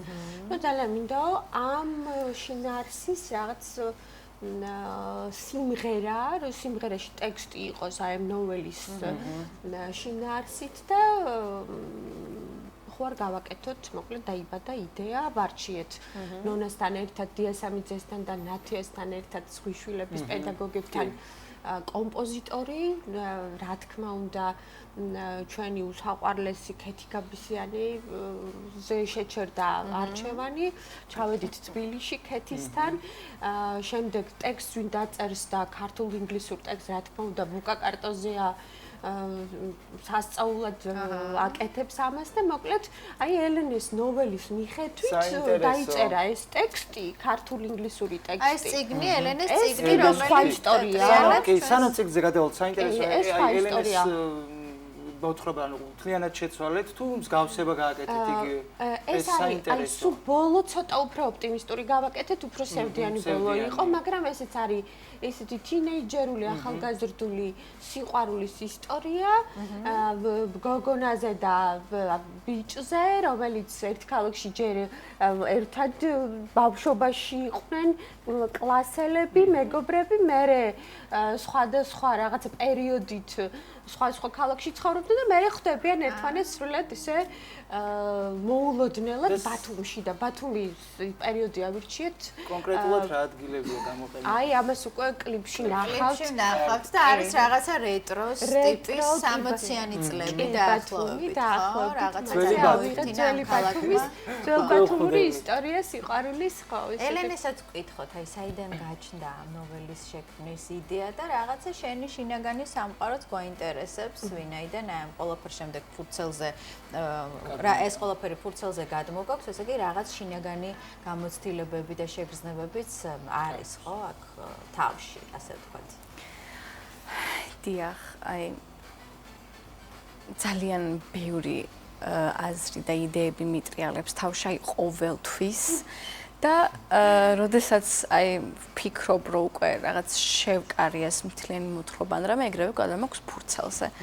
შემდეგ კითხულობ და თუ რამე შესაძლებელია მე ვცვლი, მაგრამ უფრო ჩემი შინაგანი სამყაროდან გადმომაქვს ეს ყველაფერი და აი როგორ საიდან მოდის ეს ფიქრები და აზრები? ვიცი სუსტად. თქვი რა ისტორია ანუ უნდა ვთქვათ, იმიტომ რომ ბავშვი აშკარად რაღაცა სხვა საუკუნეშია დაბადებული, იმიტომ რომ არის სულ მისი რა ბრიტანეთის სამეფო ისტორიებზე წერს და რაღაცა აი ძველი რაღაც ისინი აქვს და სულ ვეუბნებით რომ თვითონაც ისე იღებს ან საინტერესო rilsებს მე ამონტაჟებს და სულ ყავს ბრიტანეთის პრინცი იმაში რა. რა ვიცი, თქვა შესაძლოა წინა ცხოვრებაში სწორედ ამ ცხოვრებაში ყავს და ამიტომ უნიჭერესი ინსპირაცია საიდან გაჩნდა? სასწაული იუმორის გრძნობა აქვს, ეხლა ესე რო ხედავ, აი იუმორი ვისი ის არის არა ინტელექტუალების საქმე კი ასე რომ ხო აი მრავალმხრივი არის ყავს ჩვენ კი მომღერალიც საინტერესოა სიმღერასთან როდის ქონდა გადაკვეთა როდის დაინტერესდი კონკრეტულად ვოკალის დახვეწით დამუშავებით საიდან გაგიჩნდა რამდენი წლის იყავ როდესაც აღმოაჩინე რომ უი თურმე შემიძლია სიმღერაც ამ ყველაფერთან ერთად 4 წლის ვიყავი რომ მღეროდი და 6 წლიდან დავიწყე ზღვიშვილებში სერიული, იმიტომ რომ ძალიან მინდოდა რომ დამეხვეწა და მინდოდა რომ სიმღერა ყოფილიყო ჩემი ცხოვრების თუმცა ცეკვა ლაიტმოტივი რა თქმა უნდა ცეკვა ხო ეხლა ცოტა ხნის წინ უკვე ასაკითარი დიდი და ასამთაწმინდას ის იყო მოცეკვავე ქართული იყავით შარშან ხო გახსოვს ხო არაჩვეულებრივი კონცერტებაზე აი სოლისტი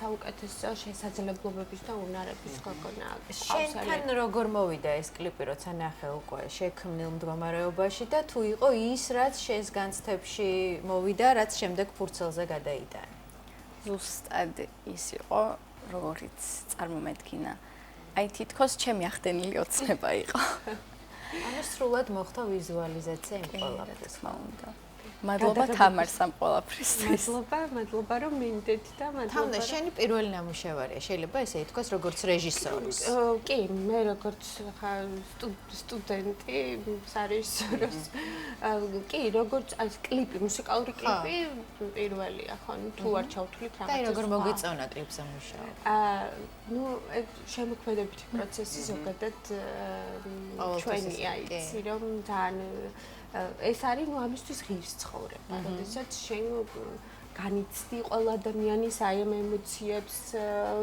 თვითონ შემოქმედებითი ჯგუფის ყველა სურვილი უნდა მოახერხო და გადმოსცე ვერ ვიძახი რეჟისორმა, მაგრამ ნუ ყოველ შემთხვევაში ესე მოდი ნახოთ ჩვენ ახლა ეს კლიპი, იმიტომ რომ მე დარწმუნებული ვარ, ყველას არ ექნება კი გავიდა სხვადასხვა ეთერებში ეს კლიპი, თუმცა ადამიანებს მაინც აქვს სურვილი რომ ნახოს, იმიტომ რომ ბევრია ისეთი მოქალაქე, ვისაც ჯერ არ აქვს ნანახი. მოკლედ ნახოთ კლიპი, რომელიც გადაიღო თამარ გუდავამ და ელენე ბოლქვაძე ასრულებს უმშვენიერეს სიმღერას.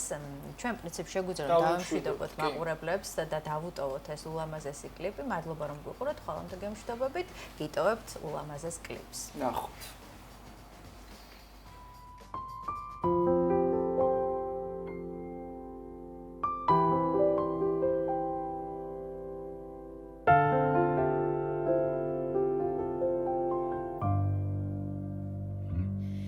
ვიყავი მაშინ ჯერ კიდევ ბავშვი უეცრად სულ სხვაგვარად პირველი კოცნა ნამდვილის მსგავსი ფიქრები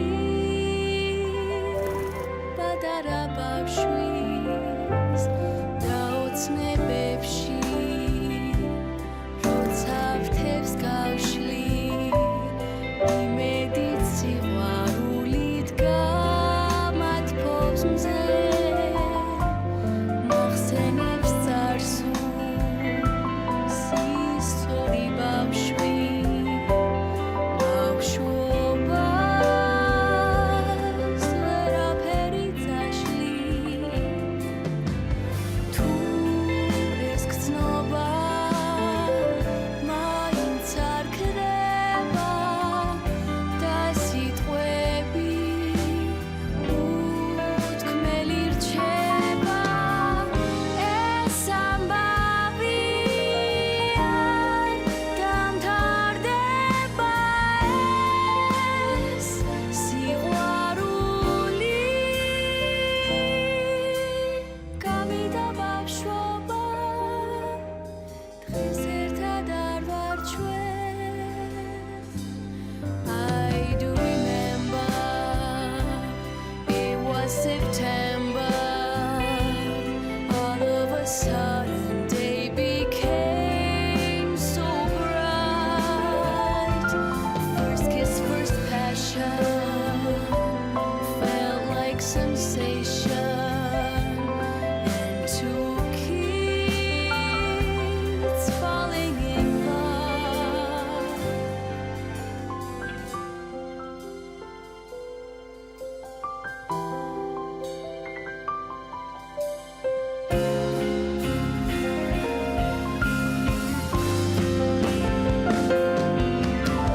childhood has gone but love is still actual the feeling turns out to be almost perfection teenagers love is the strongest no question